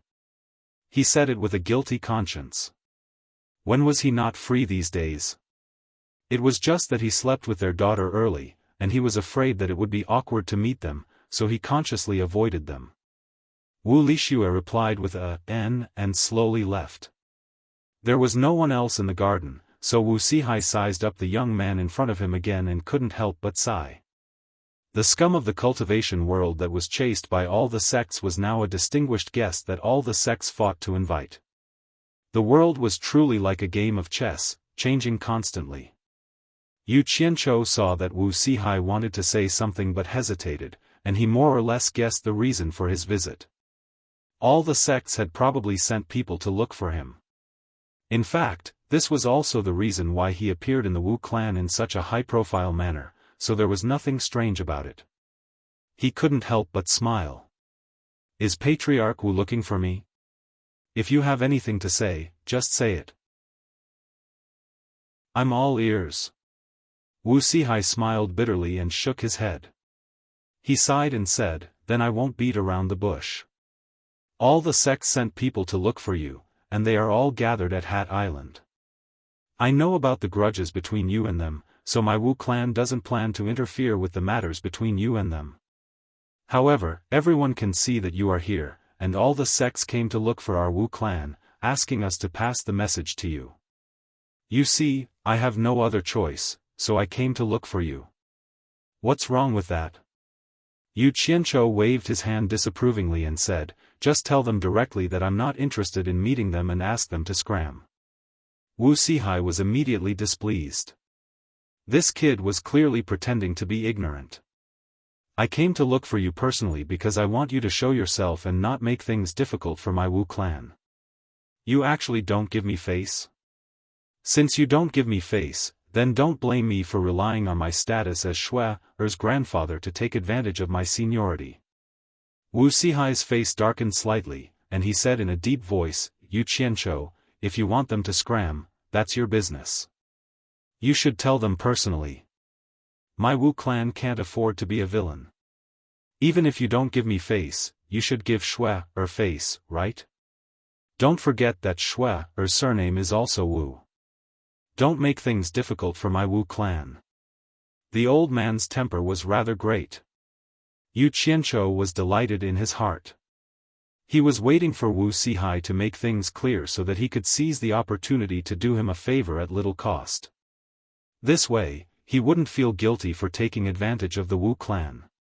This way, both parties' mentality would be more balanced. However, on the surface, he wasn't too happy and said, since Wu clan head has made things clear, then what else can I say? Even if I don't give anyone face, I can't not give you face. However, they don't have the qualifications to ask me to meet them. After all, I'm not a member of the Cultivation Alliance anymore. It's not their turn to order me around. If they want to meet me, let them come over themselves. This request of mine isn't too much, right? Wu Sihai pondered for a moment. In the cultivation world, it was about who was stronger. There was no reason to ask the strong to lower their heads to the weak. Yu Qianzhou's words weren't too much. Thus, he nodded silently and said, "All right, it's settled then. I'll let them come here." Without saying anything else, he turned around and left. Not long after, there were over 100 people standing in the quiet garden of the quiet guest house. They were all from the top sects in China's cultivation world. There were over 100 people in different attire gathered in front of the building. They stared at Yu Qianqiu, who was standing on the stairs with his hands behind his back. For a moment, no one said anything. Even though everyone was mentally prepared, they still didn't feel good when they saw this young man again. There was a saying that the river flows east for 30 years and west for 30 years, but it hadn't even been 30 years, right? That scum that everyone wanted to beat up in the past had appeared in front of everyone again. He had already become the #1 expert below the soul formation stage and was looking at them arrogantly with the attitude of an expert. No matter how hard it was to accept, they had to face reality. In the cultivation world, whoever was strong had the final say. Moreover, all the sects needed his help, so they had no choice but to accept this fact silently. However, the way everyone looked at the people from supporting Immortal Island was a little ridiculous. The person on the stairs could have grown into a pillar of the supporting Immortal Island and shelter it from the wind and rain. In the end, he was chased out of the supporting Immortal Island by them. Now, they were asking for the disciple who was chased out of the sect. If this wasn't a joke, then what was? This was called reaping what he sowed. Yu Qianqiu looked at everyone condescendingly. How could he not be filled with emotions? He thought about the difficulties when he first joined the Ongquangsung sect, how he had to hide when he was chased by various sects, and now he was looking at everyone from a high position. Although the ups and downs in the cultivation world were normal, it undoubtedly proved that his hard work over the years hadn't been in vain. He had finally fought for a place in the cultivation world. Most of the people below the stairs had seen him before. Even if he wasn't familiar with them, he had at least met them once. However, what surprised him the most was Xiao Wuyuan naturally represented the 10,000 demons while Dongfang Chang Ao naturally represented the supporting Immortal Island. It seemed like there was someone standing between the two of them who shouldn't be there. It was the principal elder of the supporting Immortal Island's myriad fragrance garden, Ferdinand. Yu Qianqiu's first reaction was that the supporting Immortal Island had already found out about the matter between him and Furong. The purpose of sending Ferdinand here was self-evident. At the same time, the purpose of everyone's visit was also obvious. A group of people who were ignorant and narrow-minded.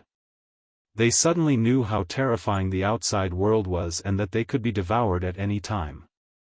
This was related to their own interests, so they couldn't sit still anymore. I heard from the Wu clan's master that all of you are here to look for me. May I know why you are looking for me? Yu Qianqiu asked indifferently with an expressionless face. Chapter 676.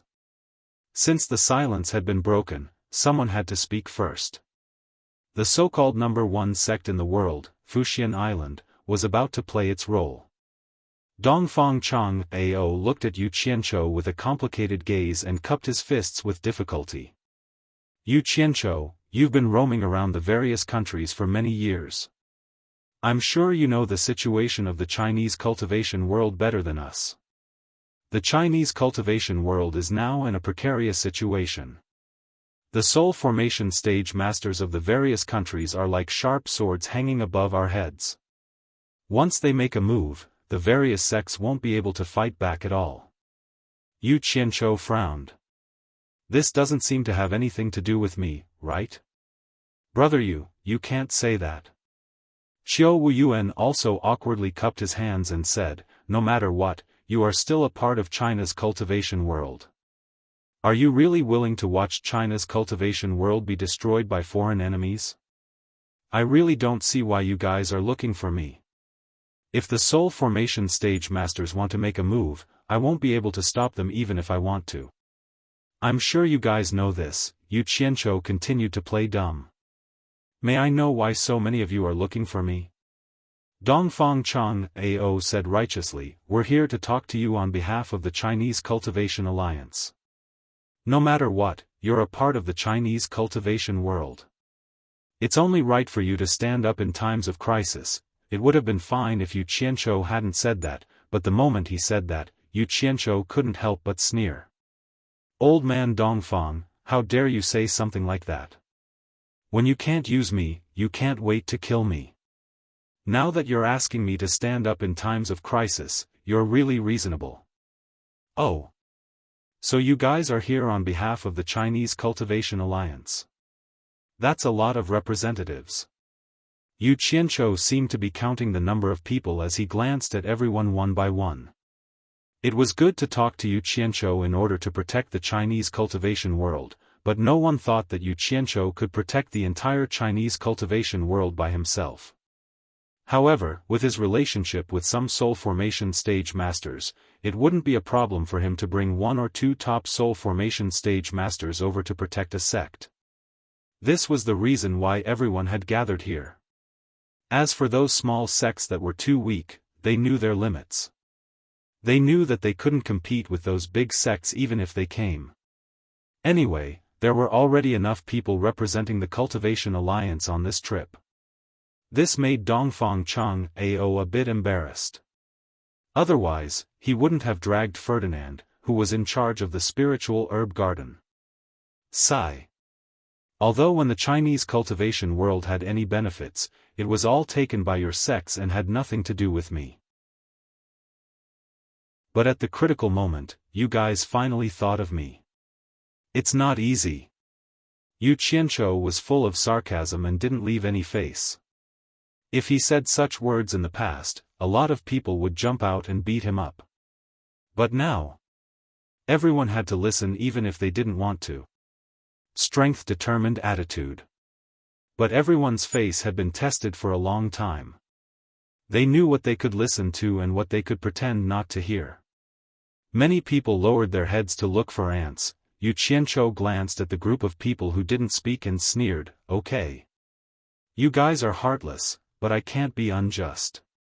Just like Elder Dongfang said, I'm also a member of the Chinese cultivation world. So I promised the Cultivation Alliance that I'm ready to stand up in times of danger, but I can't guarantee that I can help. That's all I have to say. If there's nothing else, you can leave. As soon as he finished speaking, he went back to the building and sat on the rocking chair in the hall, smiling at the people outside. The remaining group of people looked at each other. What was the difference between what Yu Qianzhou said and not saying? If everyone left like this, how could they explain it to the sects when they went back? But he had already agreed to the Cultivation Alliance without hesitation. What excuse could they use to stay? Yu Qianzhou, who was sitting on the rocking chair, closed his eyes gently. One of his favorite things to do was to tear off the disguise of those righteous people who were covered with a sanctimonious veil and slowly enjoy their ugly behavior. The group of people outside looked at Yu Qianzhou, who was sitting on the rocking chair, and all of them gnashed their teeth in hatred. Unfortunately, things were different now, and they couldn't do anything to him. Dongfang Chang Ao was also speechless.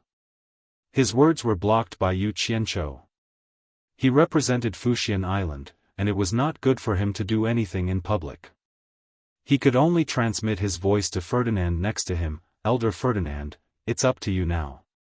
Ferdinand smiled bitterly and helplessly. He braced himself to find an excuse and shouted, Yu Qianzhou, do you still recognize me? His voice attracted everyone's attention. Damn! My dear father-in-law, how are you? Yu Qianzhou was speechless. This Fuxian Island was indeed the #1 sect in the world. The resources in their hands were so rich that they could even bring out his future father-in-law. It couldn't be helped. His future father-in-law was acting, and he had to cooperate. Yu Qianzhou, who was sitting on the rocking chair, suddenly opened his eyes and stared at Ferdinand outside. After looking for a while, he revealed a look of disbelief. He suddenly stood up and strode out of the door. He said in surprise, "Are you Elder Fei of Wanfen Garden?" "That's me. I didn't expect you Qianqiu to still remember me, Ferdinand said with a smile. It's really Elder Fei. I thought I saw wrongly just now. Back then in Fuxian Island, Elder Fei had always taken care of me, and I will never forget it. Yu Qianqiu raised his hand and led the way into the house. He said with a smile, I haven't seen Elder Fei for a long time. It's a good time to catch up. Please come in. Ferdinand followed him into the house with a smile. Everyone watched the two of them disappear in the hall. There were not many people who knew about the relationship between Yu Qianqiu and Furong even in Fuxian Island. It should be known that this was an important secret of Fuxian Island that was strictly guarded, and only some of the higher-ups knew about it. Dongfang Chang Ao, who knew about it, was completely speechless when he saw the two of them acting. It really looked like that was the case. Qiu Wuyuan silently turned around and stared at Dongfang Chang Ao. He said through telepathy, Brother Dongfang, it seems that the relationship between Elder Fei and Yu Qianqiu is not ordinary. Fuxian Island is really not comparable to ordinary sections. They even dug out the principal elder of Wanfen Garden who rarely leaves the island. They really put in a lot of effort. Not only Qiu Wuyuan, but the others also stared at Dongfang Chang Ao with jealousy in their eyes. Dongfang Chang Ao was too lazy to say anything more. He didn't want to stay here anymore. Anyway, he couldn't solve any problem by staying here. Everything depended on Ferdinand. He then turned around and walked out of the crowd. On the upper floor of the quiet guest house, Yu Qianqiu casually set up a soundproof enchantment. Ferdinand, who was beside him, saw his action and nodded. He said, it seems that the rumor is right. Your cultivation has indeed reached the tribulation stage. Your progress is amazing. Yu Qianqiu turned around and said with a smile, Fuxian Island used you as a lobbyist. How are you going to convince me? I don't need to be secretive with you. Fernand was silent for a while before he said with a solemn expression, this time, the supporting Immortal Island has shown great sincerity. If you're willing to return to the supporting Immortal Island. After a discussion within the sect, we'll give you the position of the chief elder of the supporting Immortal Island. In other words, once the current sect leader retires, you will take over the position of the sect leader of Fuxian Island if there are no major accidents. I think this condition is very good. You can really consider it seriously. Chapter 677. Yu Qianqiu was not in a hurry to reply to him. He smiled and asked him to sit down first. He also sat beside him with a smile and did not speak. There was a tea table between the two of them. There was no tea on the tea table, but Yu Qianqiu took out a pot of good wine as tea. He poured a cup for Ferdinand and said, this wine is not ordinary. It is the 100-fruit wine given by a monster king in the monster domain. There are not many people in the cultivation world who can drink it. Try this wine and see how it tastes. Although Ferdinand did not know his real identity in the monster domain, he knew that he had a relationship with the ghost general in the monster domain. So, what he said must be true. He did not stand on ceremony with him. He picked up the wine cup and drank it. The cool wine that moistened his mouth slid into his stomach. Immediately, a warm feeling surged and spread to his limbs and bones. His whole body was refreshed, and the fragrance lingered in his mouth. Ferdinand smacked his lips and nodded. It is indeed a good wine. Yu Qianqiu smiled and filled his cup again. Ferdinand stared at his action with a gratified look on his face. He asked, what I said just now, have you considered it? It's rare to see you. Why do you talk to me about business as soon as we meet? Yu Qianqiu joked. I thought you would ask about Furong first. We will talk about Furong later. Ferdinand sighed and said, the supporting Immortal Island is still waiting for my reply. If I don't clear up your matter first, my heart will also be in a mess. The entire higher-ups of the supporting Immortal Island have high hopes for me. I see that you seem to be very anxious. Is this matter important to you? Yu Qianzhou asked. How can it not be important? Since I stepped into the cultivation world, I have always been in the Supporting Immortals Island. The Supporting Immortals Island is my sect, and it can be said that it is the place where I have taken root in my life. Now that the sect is facing a crisis, how can I turn a blind eye? After Ferdinand finished speaking, he urged, the conditions given to you are already very good, and this is because you used to be a disciple of the Supporting Immortals Island. If it were someone else, they would not give such conditions. What do you think? Yu Qianzhou sat upright and said, I originally wanted to get personal with you, but you insisted on talking about official business. Since you insist on doing this, then we'll toss our personal relationship to the side and deal with official business. Ferdinand stared blankly for a moment. Then, his complexion gradually turned somewhat dark as he said in a deep voice, Don't play this game with me. Put away your evil thoughts. If I really wanted to talk business with you, Supporting Immortal Island wouldn't have asked me to talk to you. Yu Qianzhou chuckled and slumped down again. He leaned back on the chair and smiled lazily. All right, I don't dare to make you unhappy. Let's have a discussion that's both public and private. What do you think? At least you know what's good for you. Ferdinand snorted coldly. Since it's not all business, I'll have to rely on our personal relationship to get some insider information first. Yu Qianzhou asked sneakily, as far as I know, the Supporting Immortals Island is also divided into factions fighting for power. It's not as calm as it looks on the surface. The chief elder is such an important position, and it's related to the candidate for the next sect leader. It's the biggest piece of fat meat. How can they be willing to give it to an outsider like me? Ferdinand paused and explained, Isn't it a critical juncture now? We're not 3-year-old children. We're all people who know the big picture. Naturally, we have to get through the difficulties together. Yu Qianzhou made a long, non-committally with a sneer on his face. The more people there were in a sect, especially the sects that were divided into factions, the more people would fight for a higher position. Things like knowing the big picture and getting through the difficulties together were nonsense. Some people who were blinded by greed would often not think about knowing the big picture unless they were at the point of death. As the saying goes, when the forest is big, there are all kinds of birds. Yu Qianzhou did not believe that the opinions of so many people in the Supporting Immortals Island could be so unified. He said expressionlessly, No wonder the Supporting Immortals Island can become the #1 sect in the world. He was too lazy to finish his words. If Ferdinand was not stupid, he would naturally understand. Sure enough, Ferdinand smiled bitterly. He knew that this guy had a problem with his dishonesty. He sighed and said, Hibiscus showed up in the cornucopia and was recognized by the people sent by the Supporting Immortals Island.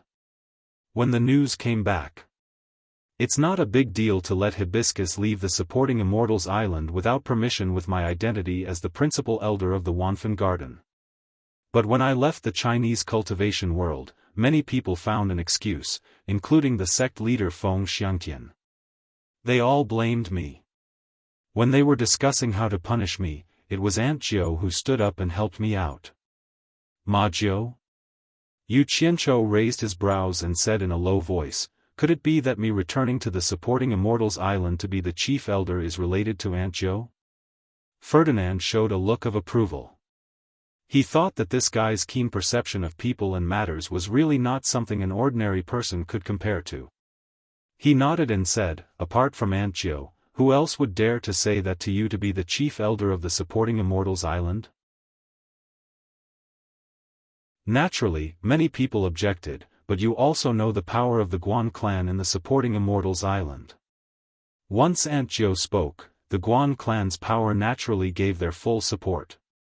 After that, Aunt Jiu personally mentioned me and asked me to pull you back to the Supporting Immortals Island. That's roughly what happened. Yu Qianzhou sneered. Sure enough, people become shrewd with age. This Ma Jiu really had a good plan. Back when he was on the Supporting Immortals Island, she tried to pull him back, but he refused, saying that he already had a master, and that he was an expert in the demon domain. Now, it seemed that the Chinese cultivation world had also begun to spy on various countries. She probably guessed that his master was the world's #1 expert in the demon domain, so she didn't hesitate to pull him back. He had already refused Ma Jiao once, so she knew that ordinary people couldn't persuade him. Coincidentally, Furong's matter was exposed. When everyone wanted to punish Ferdinand, Ma Jiao came forward to protect Ferdinand, using the carrot and stick method to force Ferdinand to find him. Probably, even Ferdinand himself didn't know the reason, so he must be thinking about how to repay Ma Jiao. Yu Qianzhou's expression gradually turned cold, and he said in a deep voice, "I don't dare to be the chief elder of the Supporting Immortals Island. You can go back and tell Ma Jiao that I thank her for her kindness. There's one more thing, I'll have to trouble you to pass on to Ma Jiao."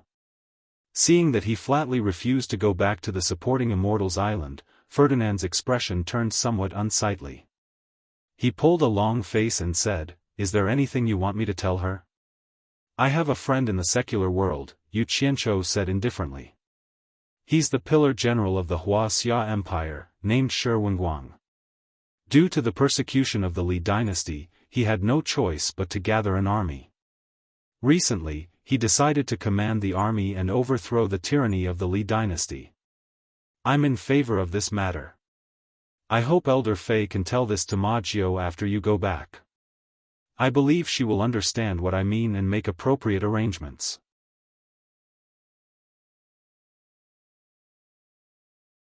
Chapter 678. Hearing that, Ferdinand couldn't sit still anymore. He stood up and shouted, "Yu Qianzhou! What are you trying to do?" The imperial power of the Wuxia Empire was the exclusive property of Fu Xian Island, and the benefits were self-evident. Any disciple of Fu Xian Island could do anything within the borders of the Wuxia Empire with just a word.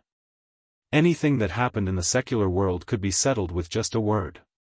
At the same time, the imperial power of the Li clan acted as the eyes of Fu Xian Island in the secular world. Many corners that even cultivators couldn't reach, Fu Xian Island had ways to keep an eye on them.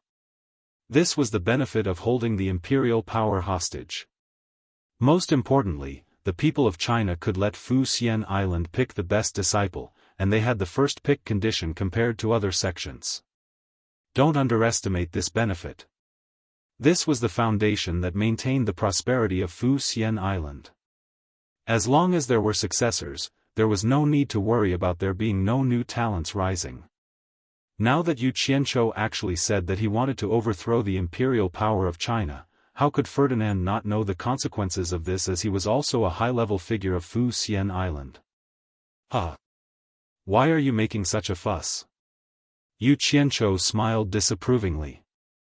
It's a matter of course for the emperor to take turns. It doesn't make sense for anyone to be the emperor forever. Don't be anxious. It's useless even if you are anxious. You can't make the decision anyway. Just pass the message to Ma Jiao. Let the people who should worry about it worry. Ferdinand said angrily, "You are taking advantage of the precarious situation of the sects to threaten Fu Xian Island." "I definitely don't mean to threaten." Yu Qianzhou waved his hand and drank the wine in front of him. He played with the wine cup and said indifferently, "Didn't you say that cultivators can't intervene in the secular world's affairs? If the secular people want to fight for the world, let them fight. Who wins and who loses depends on their own ability. We shouldn't intervene. But then again, if someone interferes, don't blame me for being impolite." Ferdinand stared at him with flickering eyes. Suddenly, he sneered and said, "Yu Qianzhou, I really didn't expect you to have such a big ambition. You actually set your sights on the whole world. I just don't understand. Isn't it better for you to join Supporting Immortal Island? If I become the sect master of Supporting Immortal Island one day, wouldn't it be easier for me to take over the entire world? One day?" Yu Qianzhou sneered, "If I say that my ambition is not for the whole world, but for the people of the world, will you believe me? Full of loopholes."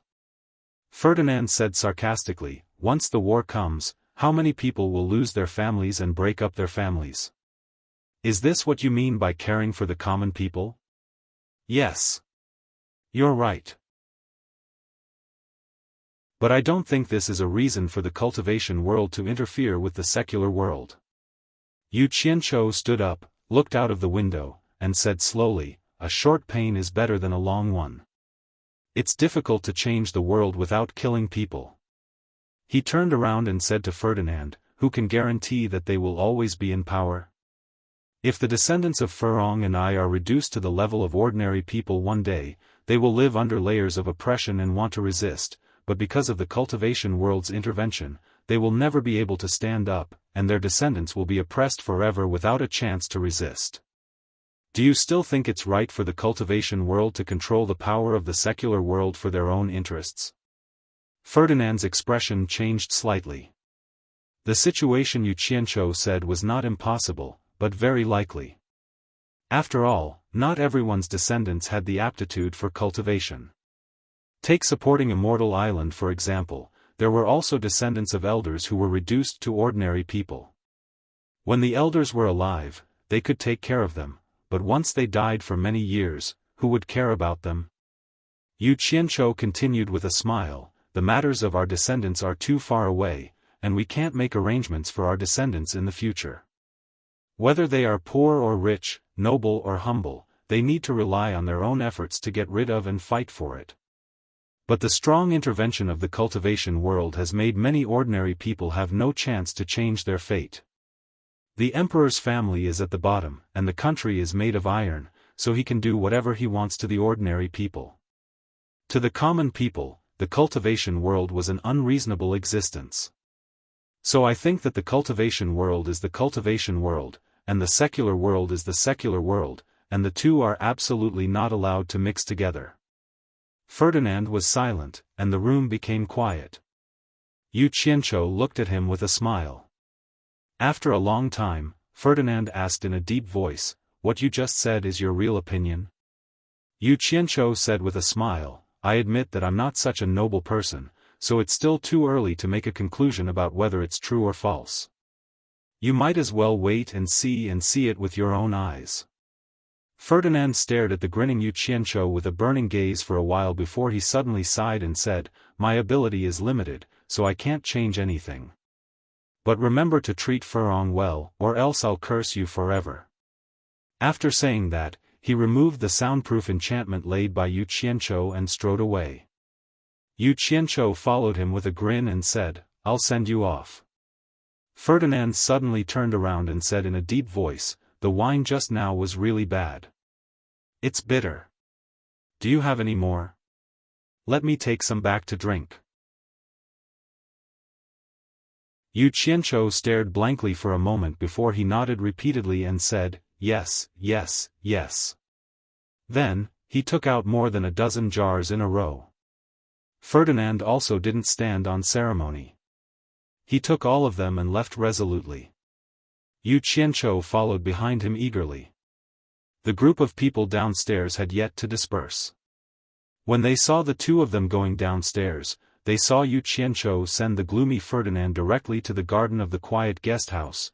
Looking at Ferdinand leaving, Yu Qianzhou shook his head slightly. He knew that the old guy would definitely bear a lot of pressure when he went back. At least, he couldn't avoid some people's accusations. However, some things were like this.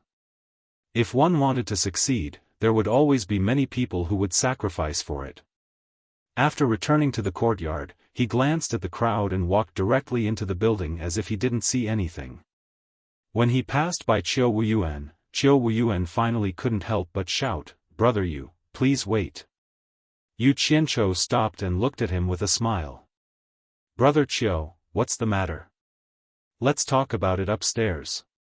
He was straightforward, but Qiu Wuyuan didn't expect it to be so simple. He was more or less surprised. When the others saw this, they immediately followed suit and rushed forward, shouting, "Yu Qianzhou, I also have something to talk to you about. I'm here on the order of the sect." "Yu Qianzhou, I won't disturb you for too long." Yu Qianzhou glanced at the crowd coldly and accidentally found a woman at the back of the crowd who didn't squeeze in. Perhaps because she was a woman, it was inconvenient for her to rub and push with a group of men.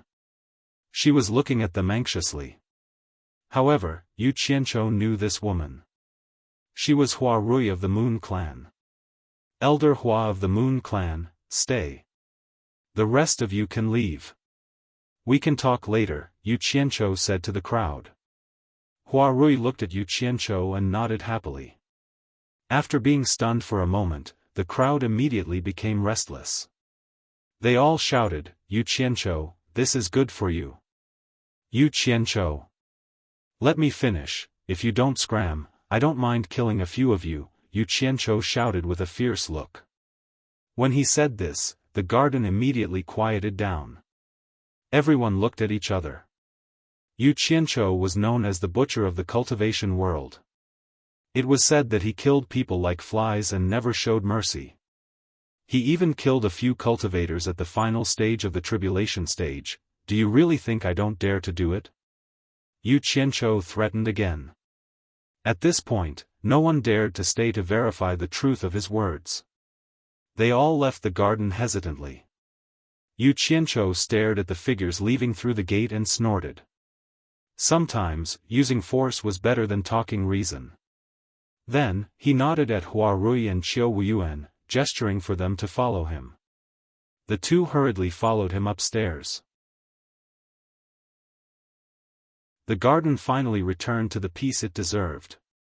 In the room where he talked to Ferdinand, Yu Qianzhou set up a soundproof wizardry barrier again.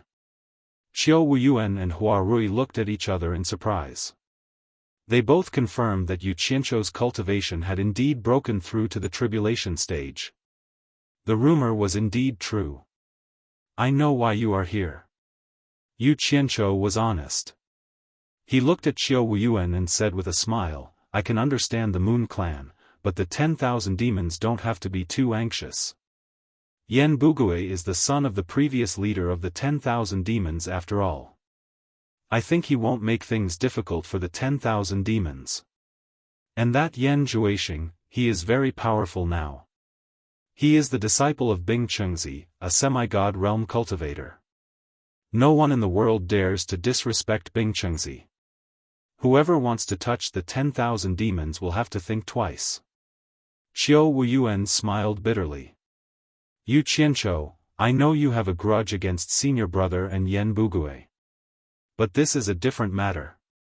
The 10,000 demons have nothing to do with them. Besides, you should also know that even if they want to protect the 10,000 demons, they won't be able to. Yan Zhuixing can't even take care of himself. All the countries are sending people to capture him. And my senior brother. Sigh.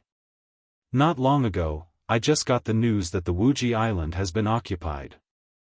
My senior brother escaped the Wuxia island under the protection of the Ice Palace disciples. His whereabouts are still unknown. Although Yu Qianzhou didn't know the news of the Wuxia island, Yan Bugui's ending was within his expectations. Since all the countries were trying to capture Yan Zhuixing, how could the Wuxia island let his father, Yan Bugui, make the decision?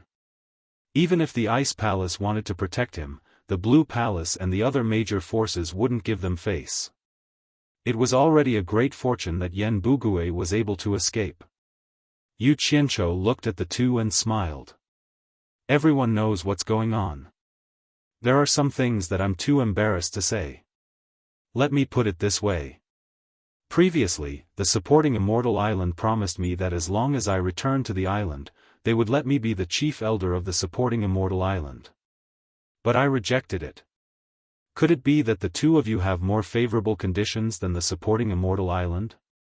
The two were slightly shocked. They didn't expect the supporting Immortal Island to be so generous. The chief elder of the supporting Immortal Island was usually the next sect master of the island. Yu Qianzhou even rejected this condition. When the two thought about the conditions they brought, they couldn't bring themselves to say it. Although the room was quiet, the atmosphere was a little restless. After waiting for a while, Yu Qianzhou smiled. Actually, there are always things in this world that can move people. It just depends on whether it's to your liking. For example, I have some unresolved grudges with the Deluo sect. If someone can help me eradicate the Deluo sect, I think I will definitely repay the kindness.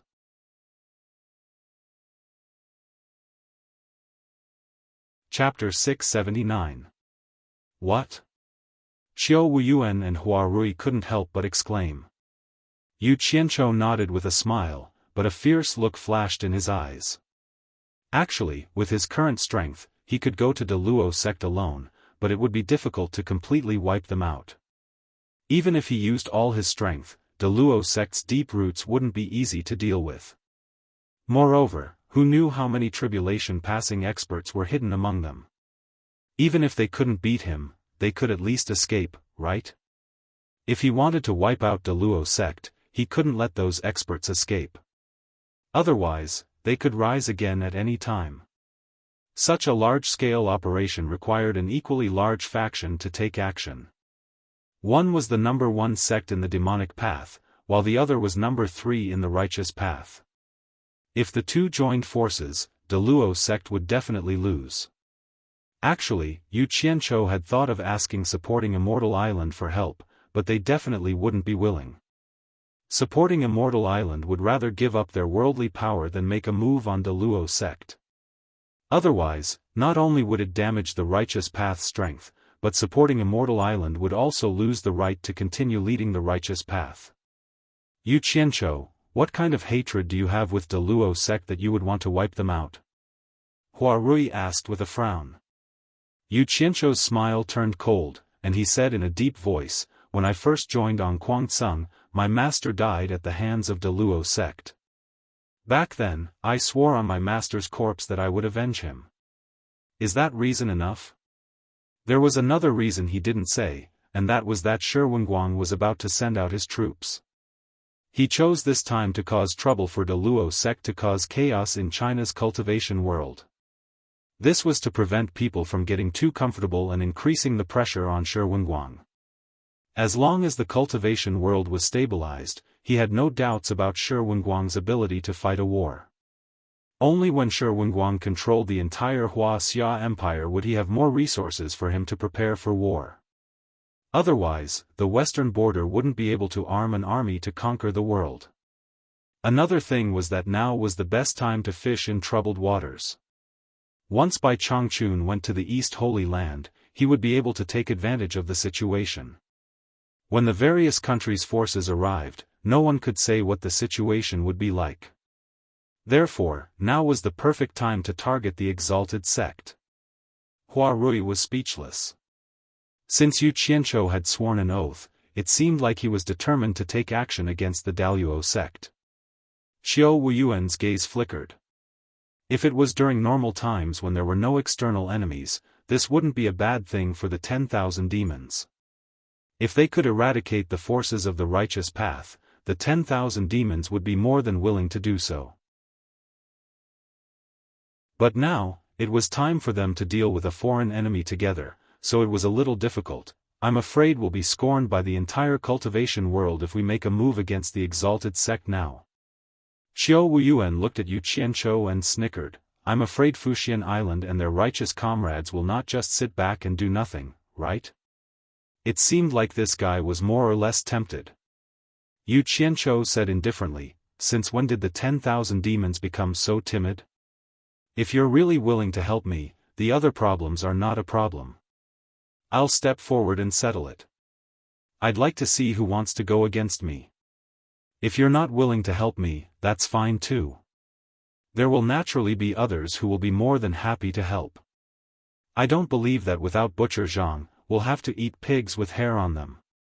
Xiao Wuyuan looked at Hua Rui and said hesitantly, this matter is too big. I'm afraid it's not something the two of us can make the decision. Hua Rui nodded silently. Yu Qianzhou smiled and said, I'm not counting on the two of you to make the decision. I'll give you 1 day. I'll wait for your reply in 1 day. If you're late, I won't wait. With that said, he lifted his hand and removed the soundproof barrier, sending the guests off. The two of them did not stay and hurriedly left. This matter had to be reported to the sect as soon as possible. Yu Qianzhou walked to the window and watched the two of them leave the garden. After that, he fell into deep thought. Then, he closed the window and disappeared from the room. The capital of the Wuxia Empire was bustling and lively as usual. On both sides of a quiet street were rows upon rows of luxurious mansions. It showed that the people who could live on this street were all influential people in the capital. However, this grand and tall mansion seemed a little down and out. In this luxurious mansion were nobles and nobles gathered. The tall walls were in need of new paint, the tiles were old and in need of renovation. The red paint on the tall vermilion door was peeling. It looked a little shabby and bleak. Who could imagine that the owner of this mansion was the mansion of the pillar of the state general who had his own army at the western border? Similarly, because the pillar of the state general had his own army, the Shi family did not dare to be too high profile. They allowed the mansion to be worn down and did not whitewash it on the outside. He was afraid that if the color was too bright, it would agitate the emperor, who was already full of suspicions, even more. The neighbors who lived in the surrounding mansions were all officials of the court and were used to the Shi family's low profile. They would at most glance when they passed by, not daring to have any entanglements with the pillar of the state general. Once upon a time, this was a rich and powerful family that many people wanted to curry favor with, but did not have the means to do so. But now, everyone was trying to avoid them, afraid that they would be implicated if they had even the slightest connection with the pillar of the state general. This was because there were countless spies from the court watching this place.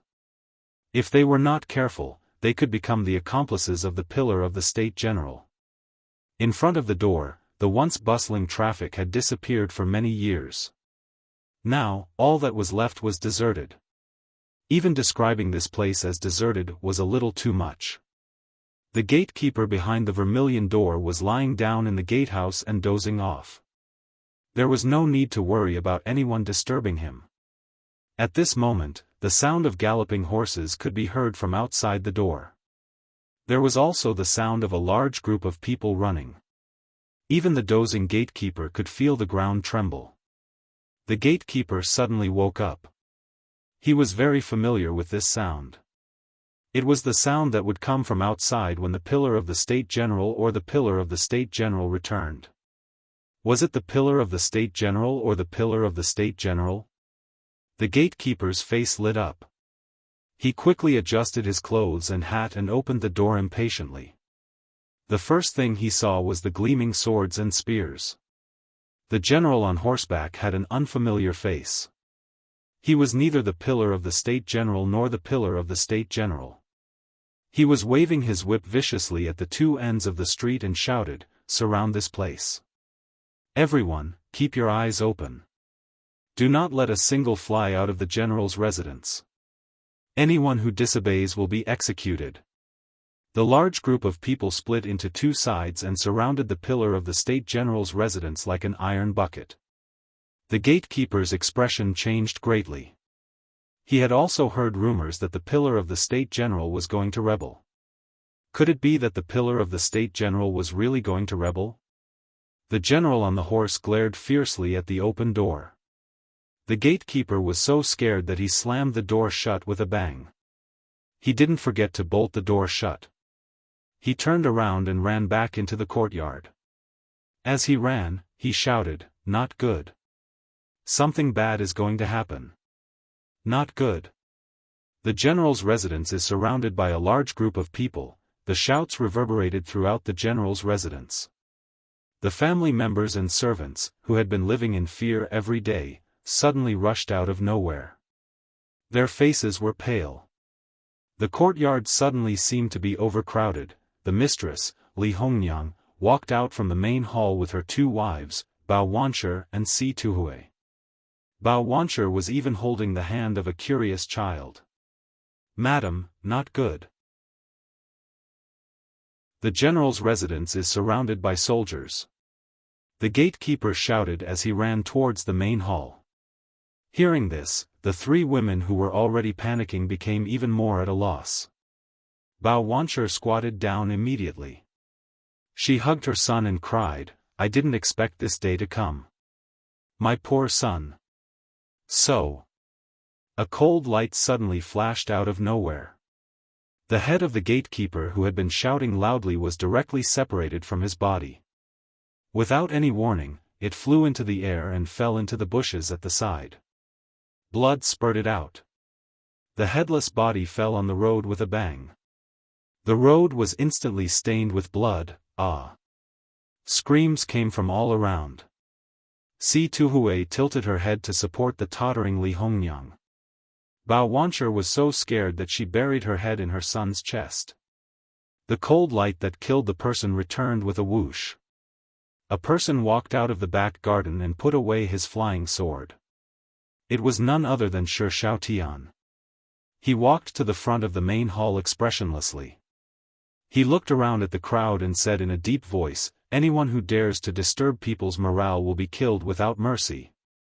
A group of servants looked at the third young master in disbelief. They were so scared that they were trembling. They didn't expect that the seemingly docile third young master would actually kill someone in the blink of an eye. Looking at his expressionless face, it made people feel disgusted. Li Hongyang and the other two women also looked at Shi Xiaotian as if they didn't know him anymore. Li Hongyang said with a trembling voice, "Third brother, did you kill that person just now?" She still couldn't believe it. Shi Xiaotian clapped his hands with his back facing the three women without even turning his head. 10 masked men in black appeared out of nowhere and stood in a row in front of him. "Guard every direction. Anyone who dares to enter or leave without permission, kill without mercy." Shi Xiaotian ordered expressionlessly. The 10 men bowed and said, "Yes." Then they disappeared in front of everyone like ghosts. "Housekeeper." Shi Xiaotian called. Shi Shunqing quickly ran over and bowed, "Third young master." He didn't panic at the scene just now because he had followed the great general to the battlefield. This kind of scene was really nothing to him. Shi Xiaotian pointed at the decapitated corpse on the road and said, "Clean it up. Also, pass down the order that if anyone dares to disturb people's morale again, they will be punished by the family law until they die." "Yes." Shi Shunqing immediately retreated, but his eyes revealed a bit of admiration. He thought to himself, as expected of the great general's son, he didn't panic in the face of danger. Shi Xiaotian looked at the direction of the gate. In fact, with his current cultivation of the early stage of tribulation passing, he had already noticed a large group of people when they arrived. This was the first time he killed someone. Even now, his heart was still beating wildly. However, he had no choice. He was the only pillar of support in the family. If he lost his sense of propriety, then the whole family would be in chaos. Therefore, when it was necessary, he made a move to intimidate the family and let them see his methods. Naturally, they would feel at ease. The corpses on the road had already been carried away by 2 courageous servants. The blood stains on the road had also been washed with buckets of water. The servants obediently returned to their positions and did what they were supposed to do. Although they were afraid, no one dared to show it. In the blink of an eye, peace returned to the residence. "Third uncle." The child ran over and hugged Shi Xiaotian's leg.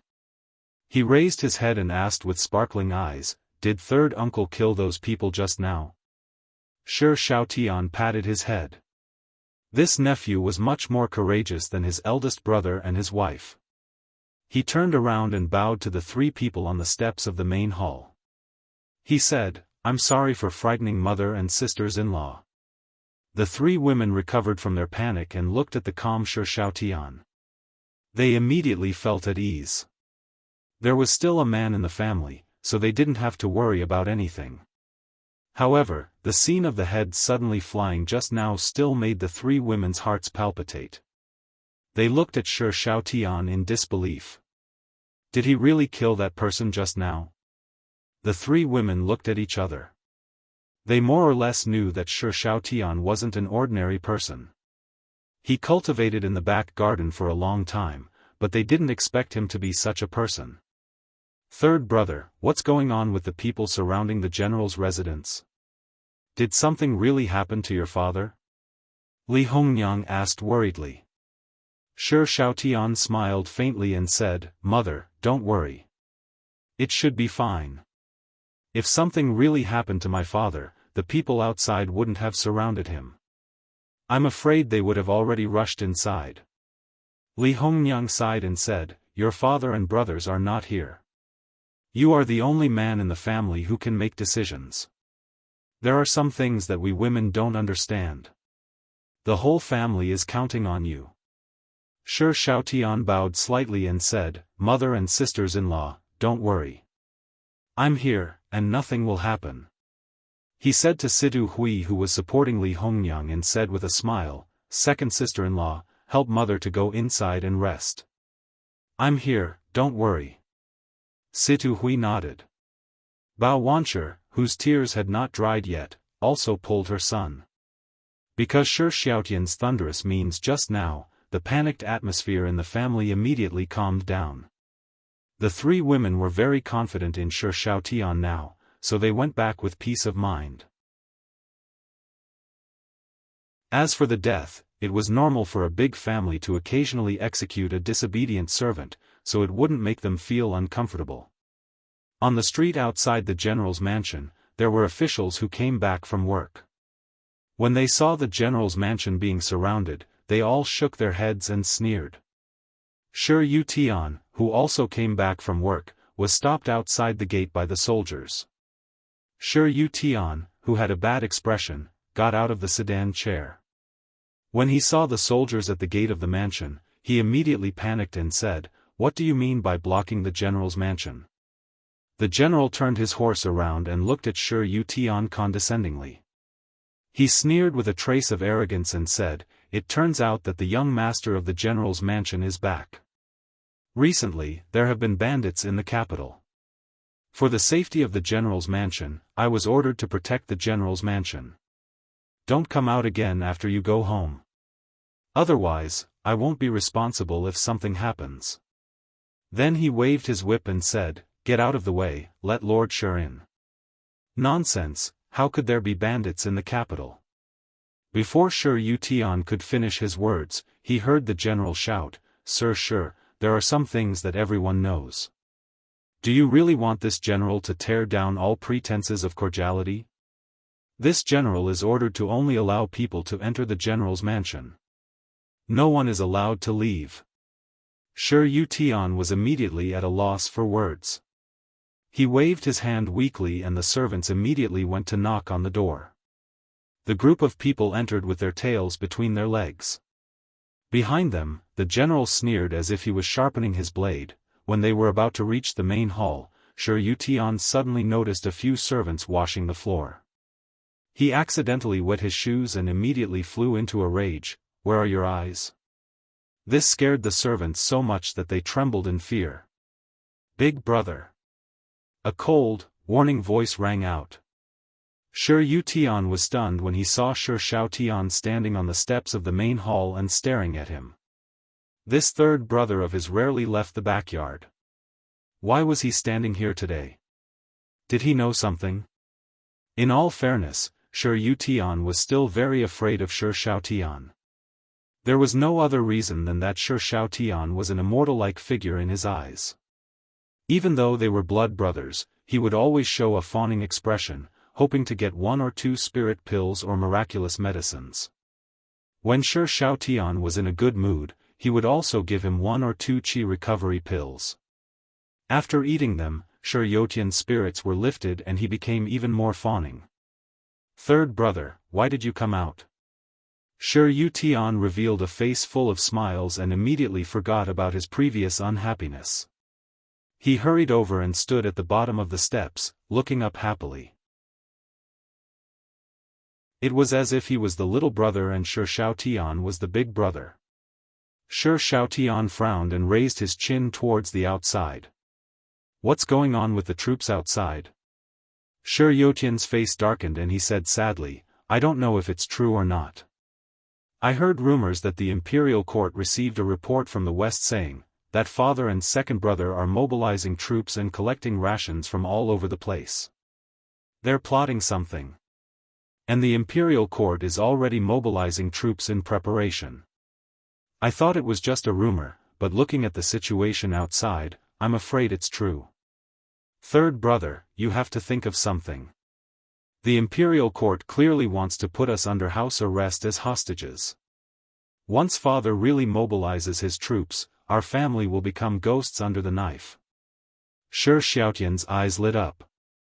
He turned a deaf ear to the latter part of his brother's words and muttered to himself excitedly, looks like boss is ready to make his move. We can finally leave this place and explore the cultivation world. Yo! Both of you brothers are here? As expected of blood brothers, you're so close. A sinister laughter rang out. The two brothers suddenly turned around and saw a person slowly walking out from the back garden's entrance with his hands behind his back. Who else could it be but Yu Qianzhou? Sure, Yu Tian felt his vision blur and his third brother had already disappeared and appeared at the back garden's entrance. He was extremely envious of his brother's supernatural power. He hurriedly ran over and bowed, saying, Sure, Yu Tian pays his respects to Mr. Yu. Yu Qianzhou smiled and raised his hand, indicating that he didn't have to be so polite. At the side, Shi Xiaotian rubbed his hands excitedly and said, Boss, you're finally here. Does that mean our family can leave this place? Yu Qianzhou was stunned. He asked in surprise, How did you know? The soldiers outside are a signal. Shi Xiaotian immediately told him what he could think of.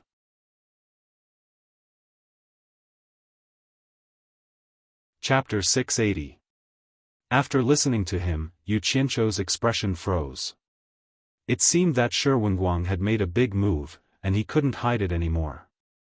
Fortunately, he had already arranged people to protect them, and Shi Xiaotian's current cultivation was not weak. Otherwise, he might have harmed this family due to his lack of consideration. When he told Ferdinand that Shi Wenguang was going to send troops, he was afraid that the people from Fuxian Island would not be calm and would attack the Shi family. That was why he came to take a look in advance. He didn't expect the imperial court to know and make preparations in advance. It seemed that he had to send this family away before the 1-month deadline was up. With this layer of concern, Yu Qianzhou decided not to delay any longer. He immediately muttered to himself, Little Tian, order people to send all the valuable things in your clan to the rear garden. Then gather everyone in the clan in the rear garden. I'll wait for you in the rear garden. Shi Xiaotian's eyes lit up. Are we leaving? Yu Qianzhou nodded. Shi Yu Tian asked in confusion, Where are we going? The excited Shi Xiaotian was afraid that he would ruin things, so he immediately catered to him. It's not safe here anymore. We're going to the place where the deities live. Mr. Yu wants to bring our whole family along, so you mustn't leak this information. Really? Shi Yu Tian was in disbelief. Of course. You've heard what Mr. Yu said. Go and prepare with me. Shi Xiaotian seemed a little unhappy. Shi Yu Tian was so happy that he couldn't close his mouth. He immediately promised, Don't worry, third brother. I won't tell anyone, not even your sister-in-law. I'll give her a surprise. He ran away happily. Yu Qianzhou was speechless at the Shi family's eldest brother who was always dreaming about deities. He shook his head and returned to the backyard. He went to the small courtyard to inform Lingfeng, Beizi, and Xian Ping to prepare to leave. The Shi family was indeed a big family with a lot of valuable things. Not to mention the big and small bags, including the boxes filled with things, it was really like a mountain. In the back garden, there were more than 100 servants of the Shi family alone. In less than half a day, they had prepared all the people and belongings. With such high efficiency, it could be seen that the two brothers had done a good job in mobilizing the people. Li Hongyang and her daughter-in-law, who were gathered together, walked to Yu Qianzhou and bowed. Li Hongyang bowed slightly and said, Mr. is still the same. You haven't changed at all. It's really enviable. As he spoke, he pointed at the people and belongings behind him and asked worriedly, "I just don't know why Sir gave such an order." Before she could finish her words, Sir Yutian ran over and held her back. He said anxiously, "Mother, Sir has his reasons for doing this. When the time comes, you will naturally know what is going on." He was afraid that his mother would make Yu Qianzhou unhappy and take him to the place where the immortals lived. To him, high positions, generous salaries, and descendants of rich and powerful families were all illusory. Only immortals were extraordinary and worth pursuing. Yu Qianzhou nodded and said, "Don't worry, madam. Sure, Yutian is right. He. When we arrive at the place, I'm afraid madam won't want to come back. You will have to thank me." Sure Yotian's eyes lit up when he heard this. Li Hongyang was still a little worried about her unreliable eldest son. She looked at Sure Xiaotian and saw him smiling and nodding his head. Only then did she feel relieved. She smiled awkwardly at Yu Qianzhou and said, "I was reckless. Please don't take it to heart, sir." Yu Qianzhou wasn't going to argue with her. With his hands clasped behind his back, he signaled the 10 black-clothed masked men with his eyes. The 10 men quickly spread out and searched the entire general's residence. After making sure that no one had missed anything, they quickly returned and signaled to Yu Qianzhou that there was no problem. The 10 men then spread out and surrounded the people and belongings in the backyard. Yu Qianzhou put down his hands behind his back and slowly opened his arms. A large amount of majestic mist gushed out from his body and slowly covered the entire backyard. This magical scene stunned everyone, especially Sure Yutian. He looked excited and thought to himself, "This is indeed the legendary deity who can breathe clouds and spit out mist." The mist that shrouded the backyard became thicker and thicker. In the end, it reached the point where they could not see the person in front of them clearly. Everyone felt that it was both magical and mysterious. However, they did not know that the backyard of the general's residence had been emptied out in an instant. In the military camp at the western border, a large piece of empty space had been surrounded by cloth. This was done within an hour after Shi Wenguang received the order from Yu Qianzhou. No one was allowed to come within 100 meters of the outside of the cloth wall. Only Shi Wenguang and his son were pacing back and forth anxiously. At this moment, the entrance of the cloth wall was lifted and Yu Qianzhou walked out with a smile. The father and son strode over and bowed. Shi Wenguang could not help but ask, "Sir, inside?" Yu Qianzhou pulled up the curtain and saw a thick fog inside. He could not see anything clearly. As the father and son looked at each other, they saw Yu Qianzhou extend his hand inside. His sleeve sucked in the thick fog like a whale drawing water. The crowd and the mountainous pile of things gradually appeared behind the cloth wall, leaving the father and son dumbfounded. Holy **T. They almost moved the entire general's residence over. When the people inside saw their surroundings, they could not figure out what was going on. When they saw Shi Wenguang and his son, they immediately burst into an uproar. Yu Qianzhou walked away with a smile, not disturbing the family reunion. The reason why he had released the thick fog to cover it up was because he had to pass by Utopia as a transit point. He did not want unrelated people to know the secret of Utopia, so he used the thick fog to deliberately mystify them. As for the 10 Special Forces members who were protecting the Shi residence, they had already returned when they passed by Utopia. "Boss!" A call came from behind. Yu Qianzhou turned around and saw that it was Ling Feng and the other two. It seemed like they did not want to disturb Shi Wenguang's family reunion. The three of them sized up the scenery around them. When they looked at Yu Qianzhou again, they were filled with deep respect. They couldn't help but admire him. In the blink of an eye. In the blink of an eye, he had come to Shi Wenguang's western military camp from the distant capital. Furthermore, he had brought so many people and things at once. This divine ability was unheard of. The three of them followed him to Shi Wenguang's tent. As they walked, Ling Feng asked respectfully, "Boss, what should the three of us do in the future? When the soldiers guarding the tent saw that it was Yu Qianzhou, they did not stop him and let him in. After entering the tent, Yu Qianzhou said with a smile, General Shi is about to mobilize his troops. I'm afraid that someone will harm them. The three of you will continue to follow Shi Xiaotian and be in charge of protecting his family. Go. The three of them were somewhat reluctant. How could it be better to follow someone as powerful as Yu Qianzhou? However, they did not dare to disobey. They acknowledged and left. The tent was empty. Yu Qianzhou walked to the commander's seat in the center and sat down to take a nap. In his mind, he was thinking about how to deal with the Daluo sect.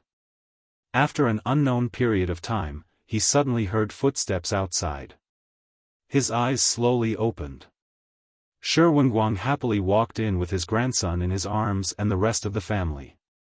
The family looked very happy.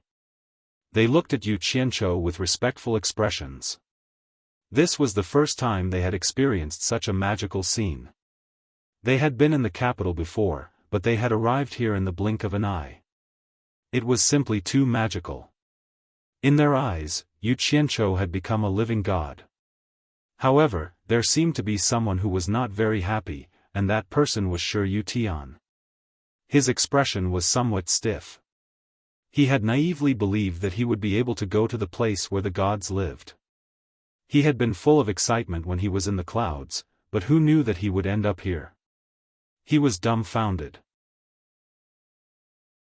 He was happy that his family was reunited, but he was even more disappointed. Shi Wenguang put down his grandson and flung off his cloak. He knelt on one knee and cupped his fists. Shi Wenguang, thanks sir for your help. There is nothing I can do to repay you. Please accept this general's bow. As he knelt, the entire family followed suit. There's no need to be so polite, General. Rise. Yu Qianzhou rose from his seat and walked around the table to face Shi Wenguang. He smiled faintly. Does General still remember the poem I read to you? I dare not forget, Shi Wenguang recited heroically. The mountains are high, the roads are long, and the pits are deep. The army gallops unhindered. Who dares to fight on horseback? Only I, General Shi. Yu Qianzhou nodded with a smile and said, I have cleared all of your worries for you, General. I hope that you will fulfill your promise to me. Let the people of the world live a peaceful life as soon as possible so that my efforts will not be in vain. Shi Wenguang said sincerely, Don't worry, sir. Everything is being prepared in an orderly manner. The army will attack as soon as possible. As an outsider, I will not interfere with the matters of war. I believe in your abilities, General. You just need to follow our previous agreement and do as you wish. Yu Qianzhou cupped his fists at everyone. I shall not disturb your family reunion. I shall take my leave first. Boss. Shi Xiaotian shouted anxiously. Yu Qianzhou was stunned. What else do you want? Shi Xiaotian begged with a bitter expression. Don't leave me behind. Bring me to the cultivation world. At this moment, Shi Yutian also jumped out. He nodded and bowed, Sir, please take me with you. Yu Qianzhou rolled his eyes. He ignored Shi Yutian and stared at Shi Xiaotian. What are you going to do? You are not weak now. Protecting your family is the right thing to do. Ling Feng and the others will help you. But remember, as a cultivator, you should not interfere with the matters of war. Otherwise, I will not forgive you. With that said, he disappeared from the tent without giving Shi Xiaotian a chance to speak. Everyone in the tent searched everywhere, but they couldn't find any trace of Yu Qianzhou. Shi Xiaotian glared at his big brother. He might be the one who ruined everything. Shi Yutian walked to the side with a guilty conscience. Shi Wenguang looked around and sighed. What a godly man. Li Hongniang came over and said, It's all thanks to you, sir. Otherwise, I don't know when our family will be reunited.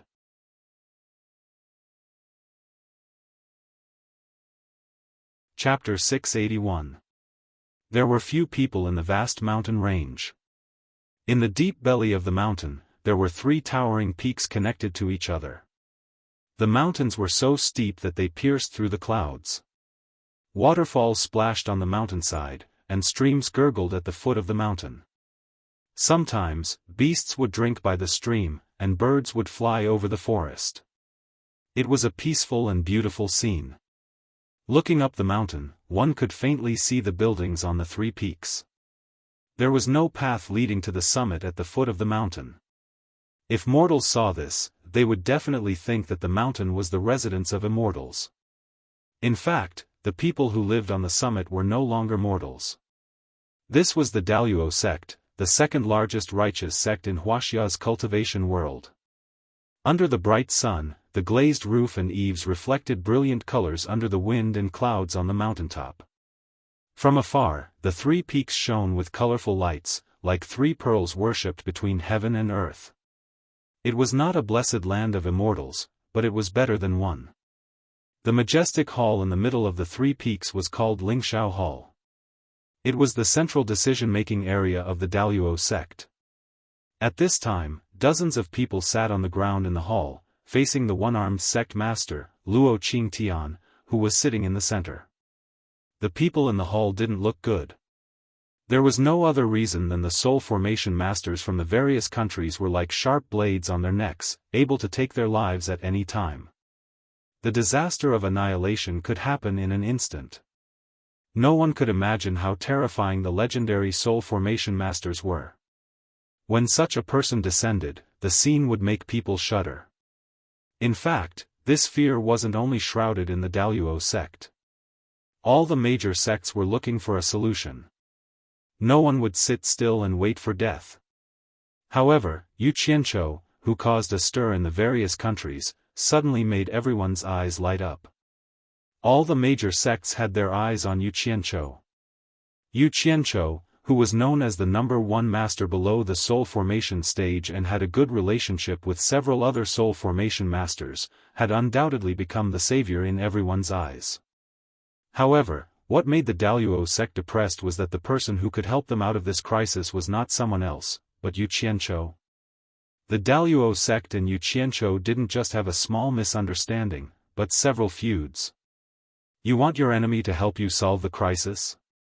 It would be best if they didn't hit him when he was down. Despite their worries, the upper echelons of the Daluo sect firmly believed that profit was the eternal pursuit of the cultivation world. Hatred was nothing in the face of profit. Many examples throughout the ages had proven this point. The upper echelons of the Daluo sect had decided to part with a large portion of the wealth that the sect had accumulated over the past 1,000 years, a total of 3 billion high-grade spirit stones. They believed that no one in the world could refuse such a large sum of wealth.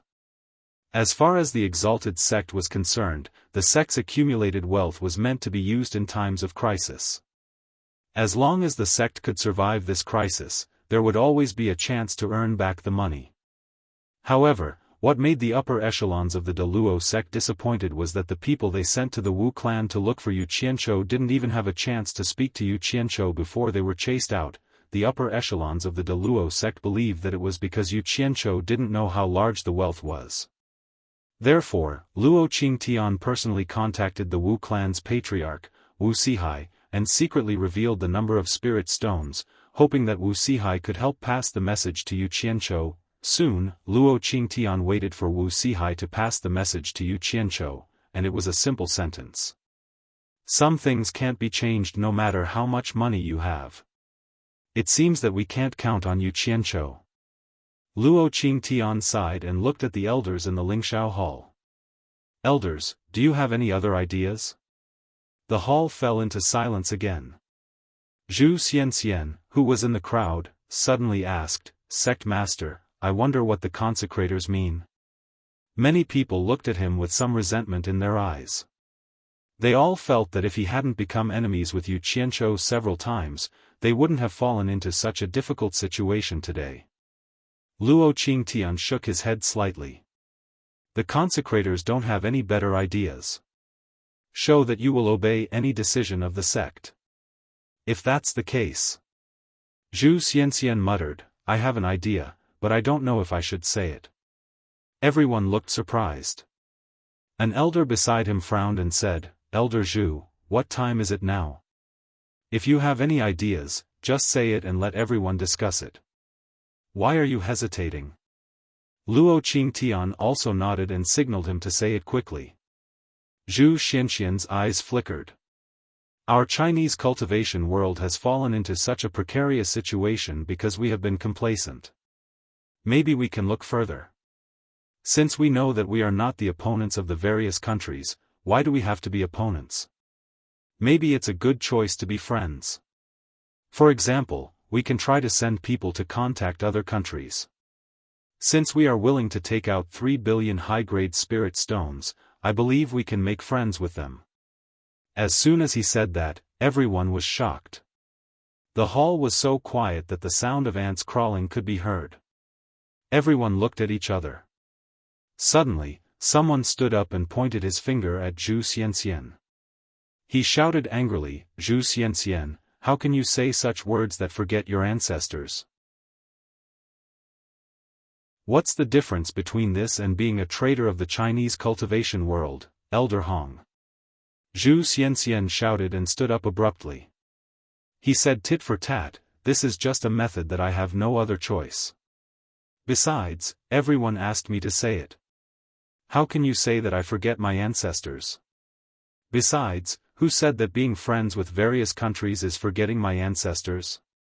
Yu Qianchou is a good example. Didn't he also make friends with the soul formation stage masters of various countries? Why didn't anyone say that he forgot his ancestors and betrayed the Chinese cultivation world? Instead, everyone begged him. No matter what, I am also thinking about the eternal foundation of the Daluo sect. If everyone thinks that this method is inappropriate, you don't have to use it. Is there a need to put such a big hat on me? You're twisting words and forcing logic. Elder Hong was almost speechless. Compared to Zhu Xianxian, who had been practicing outside for a long time, his eloquence was worse. All right, stop arguing. Luo Qingtian shouted and stood up.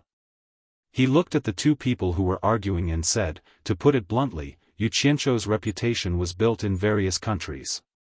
If we, the dignified Daluo sect, take out a large amount of spirit stones to go to other countries to make friends, we are completely different from Yu Qianchou.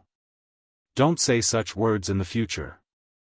As long as I, Luo Qingtian, am still the leader of the Daluo sect, I will not agree to such things. Besides, things haven't developed to the end yet. Who can be sure that there won't be a turn for the better?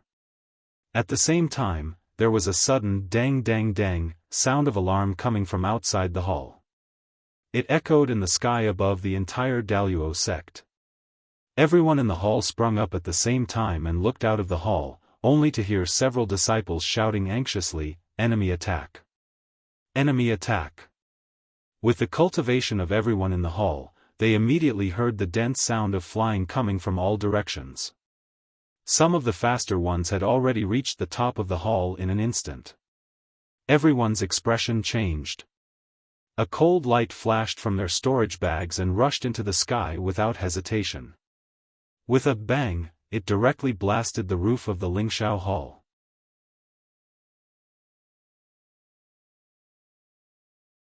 Chapter 682. The moment the roof was blasted open by the swords, a dozen or so huge sword auras descended from the sky and knocked away the flying swords. They were like a dozen or so huge icicles that pierced into the numinous sky hall. Boom, boom. The deafening sound masked the shrill cries of pain. The entire numinous sky hall began to tremble. Wood, stone, and debris flew in all directions.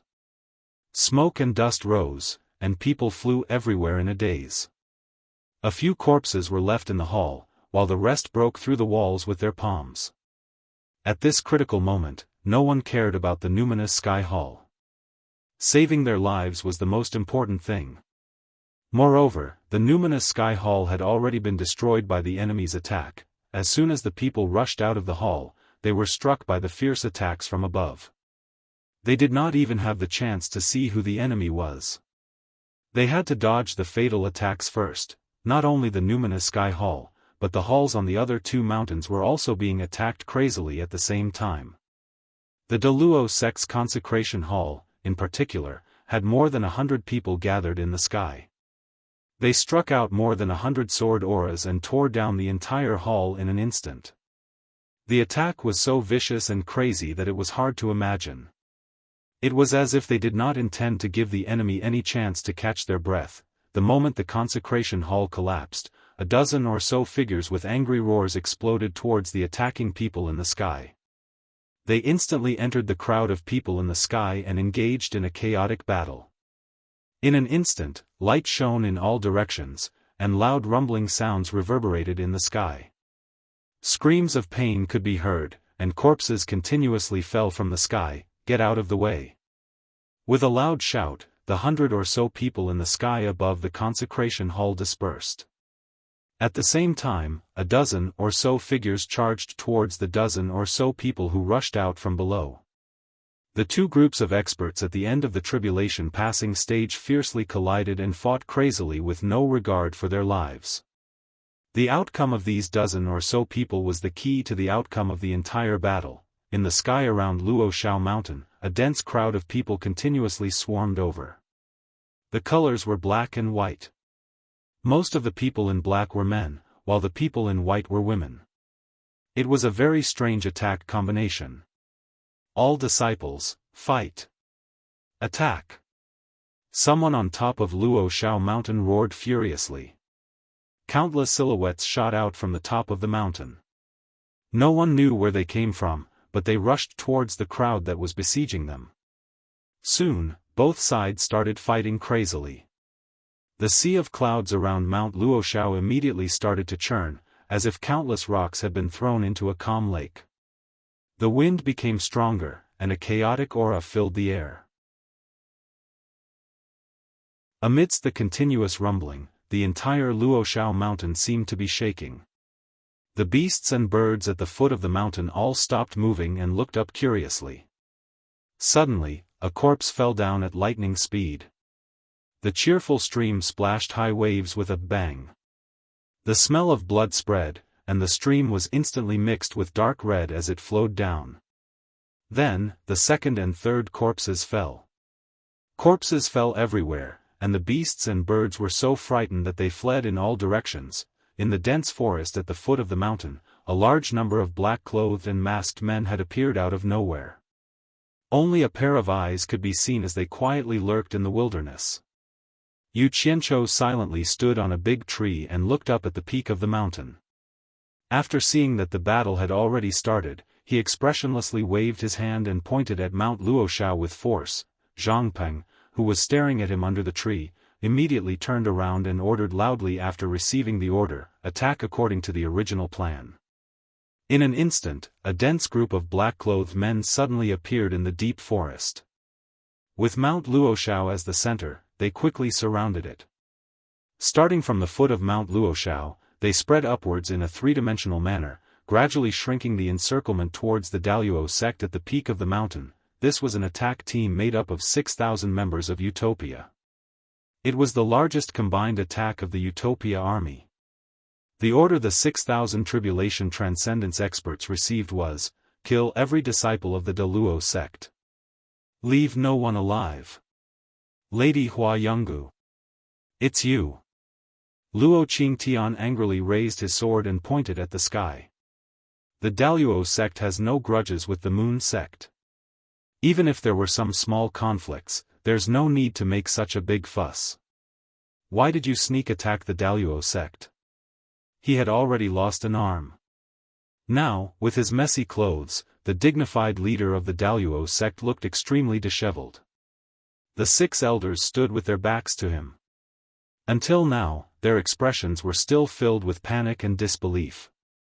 Everything had happened so suddenly. In the blink of an eye, only 6 of the dozens of elders were left. The intensity of the battle was beyond their imagination. The Moon sect had actually sent more than 10 tribulation cultivators to sneak attack them. There were 7 in the final stage of the tribulation alone. The beautiful woman pointed at by the sword in the sky was the previous leader of the Moon sect, Lady Hua Yungu. She was also Fairy Jade Flower's master. Lady Hua Yungu stared down coldly and said, "Leader Luo, don't you think it's too late to say this now? The Moon sect isn't the only one targeting the Daluo sect. Why don't you take a good look first?"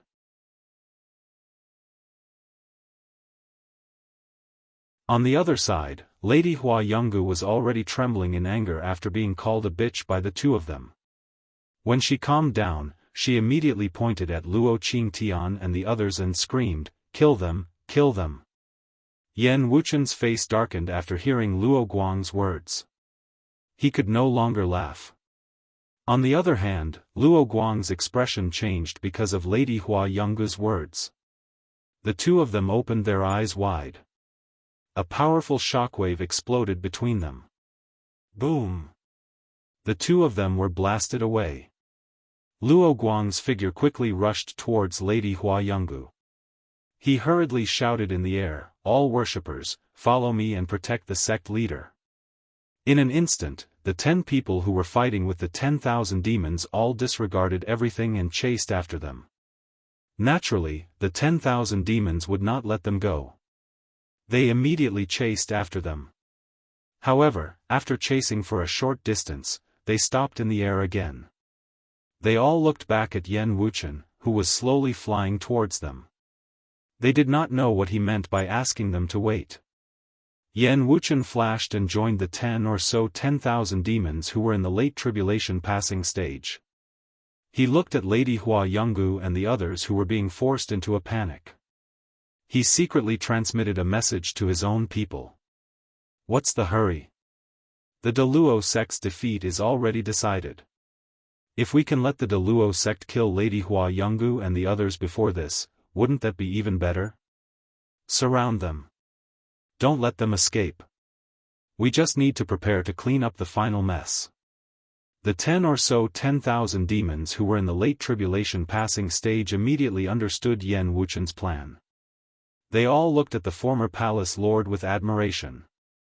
He did not lose his head in the fierce battle and instantly grasped the most advantageous situation for the 10,000 demons.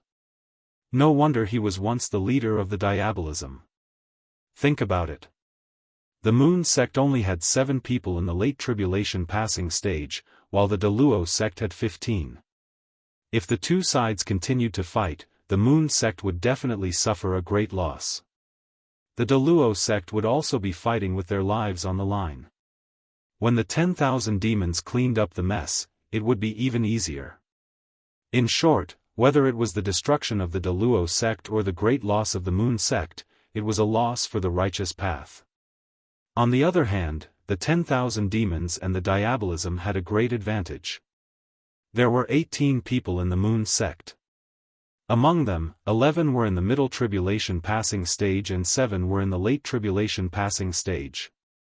Originally, it should have been easy to deal with the remaining 6 people. After all, there was not a single person in the late tribulation passing stage among the 6. However, in just a few words, the situation suddenly changed. No one expected the 15 Daluo sect's worshippers to counterattack.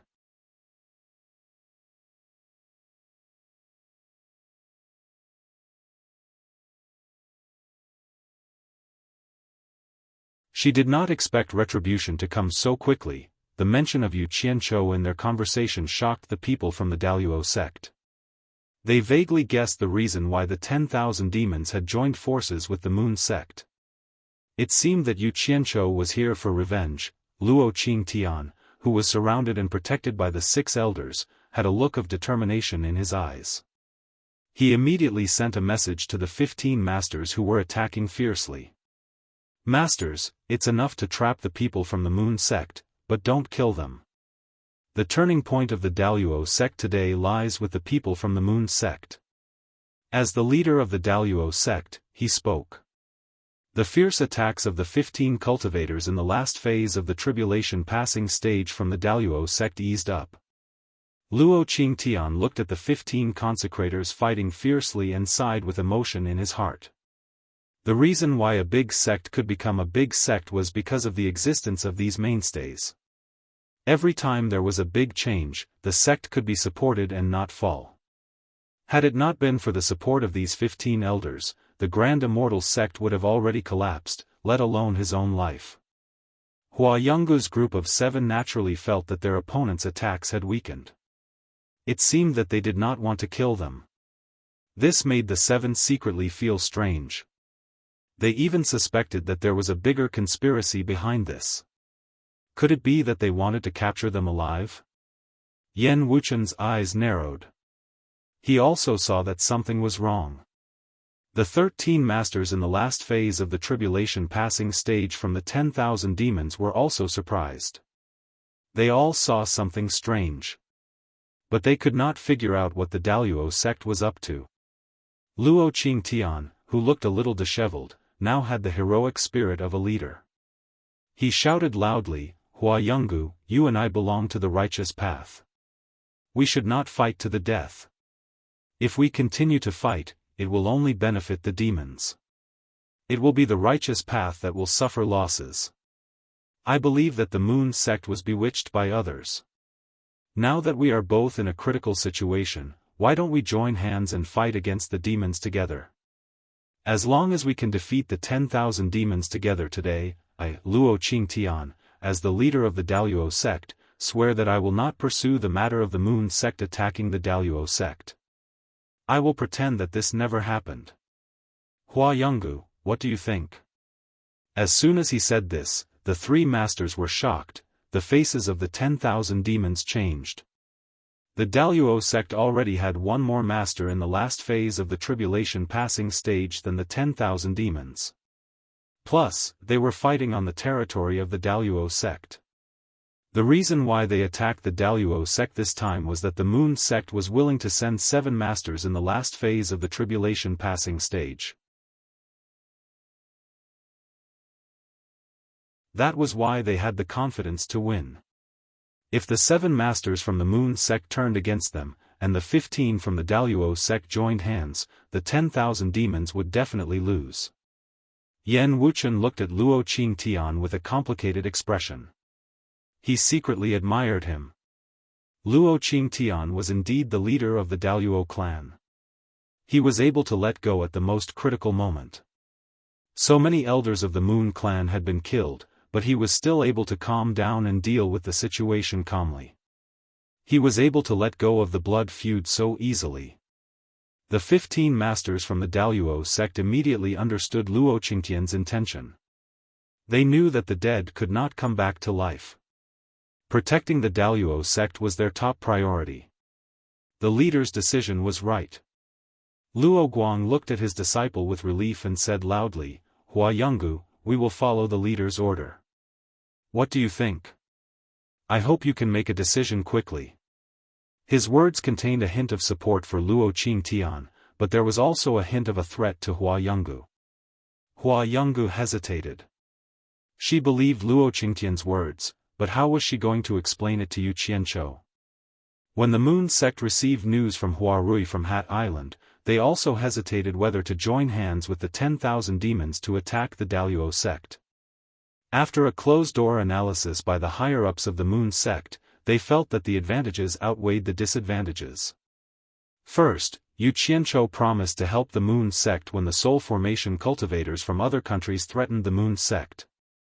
Second, after killing the Daluo sect, the Moon sect would naturally become the second largest sect of the righteous path. This was the secret desire of the Moon sect for many years. Third, after destroying the Daluo sect, Yu Qianqiu promised not to take any of the Daluo sect's wealth. The Moon sect and the 10,000 demons would split it among themselves. As for the fourth condition, Yu Qianqiu threatened that since the Moon sect already knew the secret, if they didn't agree, he would take care of the Moon sect. The Moon sect had no choice but to agree. But now, Hua Yungu really hesitated. If they joined hands with the Daluo sect, they would offend Yu Qianzhou. If they didn't, the 10,000 demons' actions were too infuriating. They had caused the deaths of 11 cultivators from the Moon sect. Just then, Yan Wuchen chuckled awkwardly. He didn't expect to shoot himself in the foot. He said loudly, "Hua Yonggu, we're even now. Don't fall for other people's tricks. Now, you and I will continue to work together and destroy the Daluo sect. What do you think?" The 10,000 demons and the Daluo sect all became alert. The Moon sect's decision could decide the outcome of the battle. "Hey! Who are they?" One of the 10,000 demons suddenly pointed at the masked men in black who were about to reach the other two mountains. If one didn't pay attention, they would think that they were from the 10,000 demons because they were all dressed in black. But these people all had their faces covered. They obviously weren't from the 10,000 demons. But the strange thing was that these masked men didn't target the 10,000 demons. They only targeted the Daluo sect disciples. The people from the Daluo sect looked over and their expressions changed. Luo Qingtian frowned. He felt a deep sense of danger. The masked men in black didn't attack quickly, but they cooperated with each other very well. They surrounded the Daluo sect disciples layer by layer. They would rather slow down than let a single Daluo sect disciple go. The Daluo sect disciples couldn't resist at all. As soon as they collided with them, they were immediately killed. Such a strict and brutal fighting style that left no survivors, and the flawless coordination, was a ghastly sight to behold. The most frightening thing was that these masked men were all at the early stage of tribulation passing. Occasionally, a Daluo sect disciple in the middle stage of tribulation passing would be surrounded and killed by more than a dozen masked men. Even a Daluo sect disciple in the middle stage of tribulation passing couldn't stop them. Obviously, without a top expert to stop them, the Daluo sect disciples could only wait to be slaughtered. However, the Daluo sect's top experts in the late stage of tribulation passing were all trapped here. They couldn't go over to help. They could only watch as the black net closed in. Yan Wuchen looked at it and was stunned at first.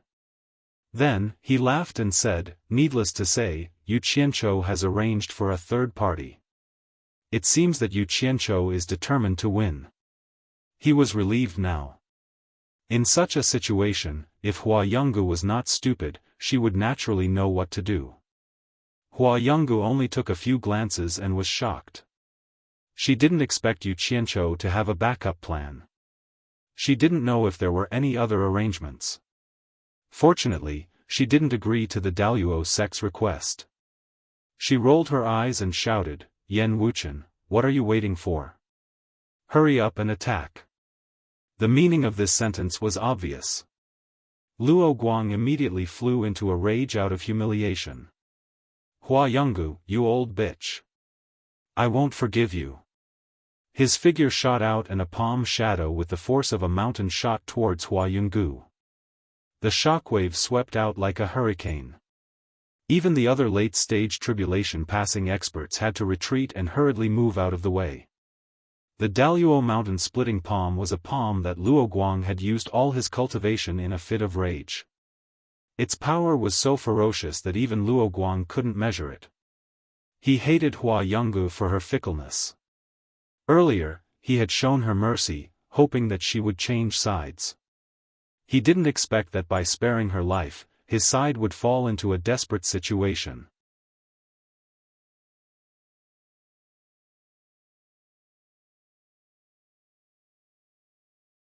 Chapter 684. If he had known this would happen, he wouldn't have had high hopes for this bitch. He would have killed her as soon as possible.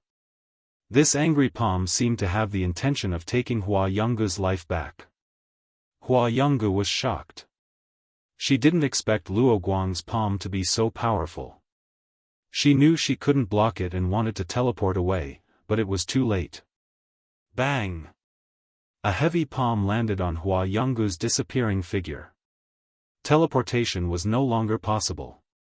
Hua Yonggu's entire body was sent flying. She coughed up a mouthful of blood while in midair. She had misjudged and was seriously injured. If she had fought back forcefully, even if she couldn't block it, she wouldn't be so badly injured. After all, the difference in cultivation between them wasn't too great. They were both experts of the same level. She had chosen to escape, but she hadn't. It was equivalent to being hit by the palm. Yen Bugue was shocked at first, but then a strange smile appeared on his face. The Daluo sect was already attacking the 7 from the Moon Clan, but he didn't give the order for the 10,000 demons to attack. The 10 or so experts from the 10,000 demons looked at each other and didn't do anything. They understood that the palace master still wanted to kill them with a borrowed knife. Clan master. The remaining people from the Moon Clan cried out. But they were all in danger and couldn't spare a hand to save Hua Yonggu. In his anger, Luo Guang swore to kill Hua Yonggu. He dashed forward and chased after Hua Yonggu. Facing the body that had lost the ability to move in the air, he struck out with his palm again. The heaven-shaking palm struck out with a momentum that could destroy everything. It really had the power to split a mountain. Hua Yonggu was seriously injured and had lost the ability to defend herself.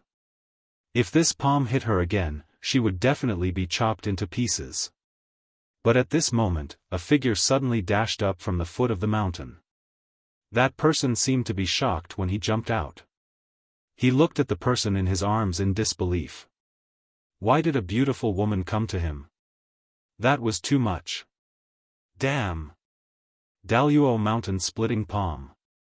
That person let out a strange cry. He suddenly noticed the huge palm-shaped astral image that was coming at him. Since he could call out its name, it was obvious that this was not his first time coming into contact with the Daluo mountain-splitting palm. At the same time as he let out a strange cry, he had already waved his sleeves. A dense mass of black light flashed out, directly shooting towards the incoming palm silhouette. Hiss, hiss, hiss. The dense mass of black light emitted a sound similar to that of a sharp blade cutting through paper. The palm silhouette collapsed with a loud rumble, causing waves of qi to surge out in all directions. The Daluo mountain-splitting palm was instantly broken. Luo Guang, who was chasing after him, was shocked. He quickly stopped in his tracks and looked at the young man in front of him in shock. He could not imagine that his palm attack would be broken so easily. This person was none other than Yu Qianzhou, who came up from the foot of the mountain. Coincidentally, he caught Hua Yonggu, who had been sent flying, the moment he arrived. It was also Hua Yonggu's good fortune that he had saved her. Old thing, how dare you sneak attack me? Yu Qianzhou hugged Hua Yonggu with one arm. His face was gloomy. The black flying sword returned to his sleeve. Who are you? Luo Guang asked cautiously. Luo Qingtian recognized Yu Qianzhou at a glance. The two of them had fought before, and his broken arm was thanks to Yu Qianzhou. Naturally, Luo Qingtian had a deep impression of Yu Qianzhou. Zhu Xianxian, who was lucky enough to survive, also had a deep impression of him. Zhu Xianxian's pupils shrank as he shouted, "Honored Elder Luo, this person is Yu Qianzhou, the one who has always been against our Daluo sect. He is also the mastermind behind this sneak attack on our Daluo sect." Listening to his words, it was obvious that he was encouraging Luo Guang to kill Yu Qianzhou.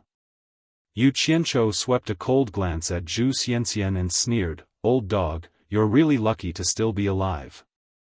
I hope you'll continue to be lucky today and leave this place alive." "You're Yu Qianzhou?" Luo Guang pointed in all directions and shouted angrily, "You're the mastermind behind the attack on my Daluo sect?" Yu Qianzhou shook his head indifferently and said, "I'm not the mastermind behind the attack on your Daluo sect, but the mastermind behind the extermination of your Daluo sect." Extermination. His words were cold. In fact, he had been preparing for this day for a long time and had been looking forward to it for a long time. Before coming here, he had stored up enough blue fire and black fire elements in his body to put an end to this matter once and for all. This was a knot in his heart that he could not forget, and he had to end it. Luo Guang looked around and saw the Daluo sect disciples falling one by one. The masked men in black seemed to be afraid that the fallen Daluo sect disciples would not die a complete death, so they did not forget to kill them. This was a blatant bloodbath. Huh! Luo Guang suddenly looked up to the sky and laughed until tears streamed down his face. In his heart, he had a vague feeling that the Daluo sect would not have a tomorrow. He knew that there was no such thing as an everlasting sect in this world, but he never thought that this day would befall the Daluo sect so suddenly, without any warning.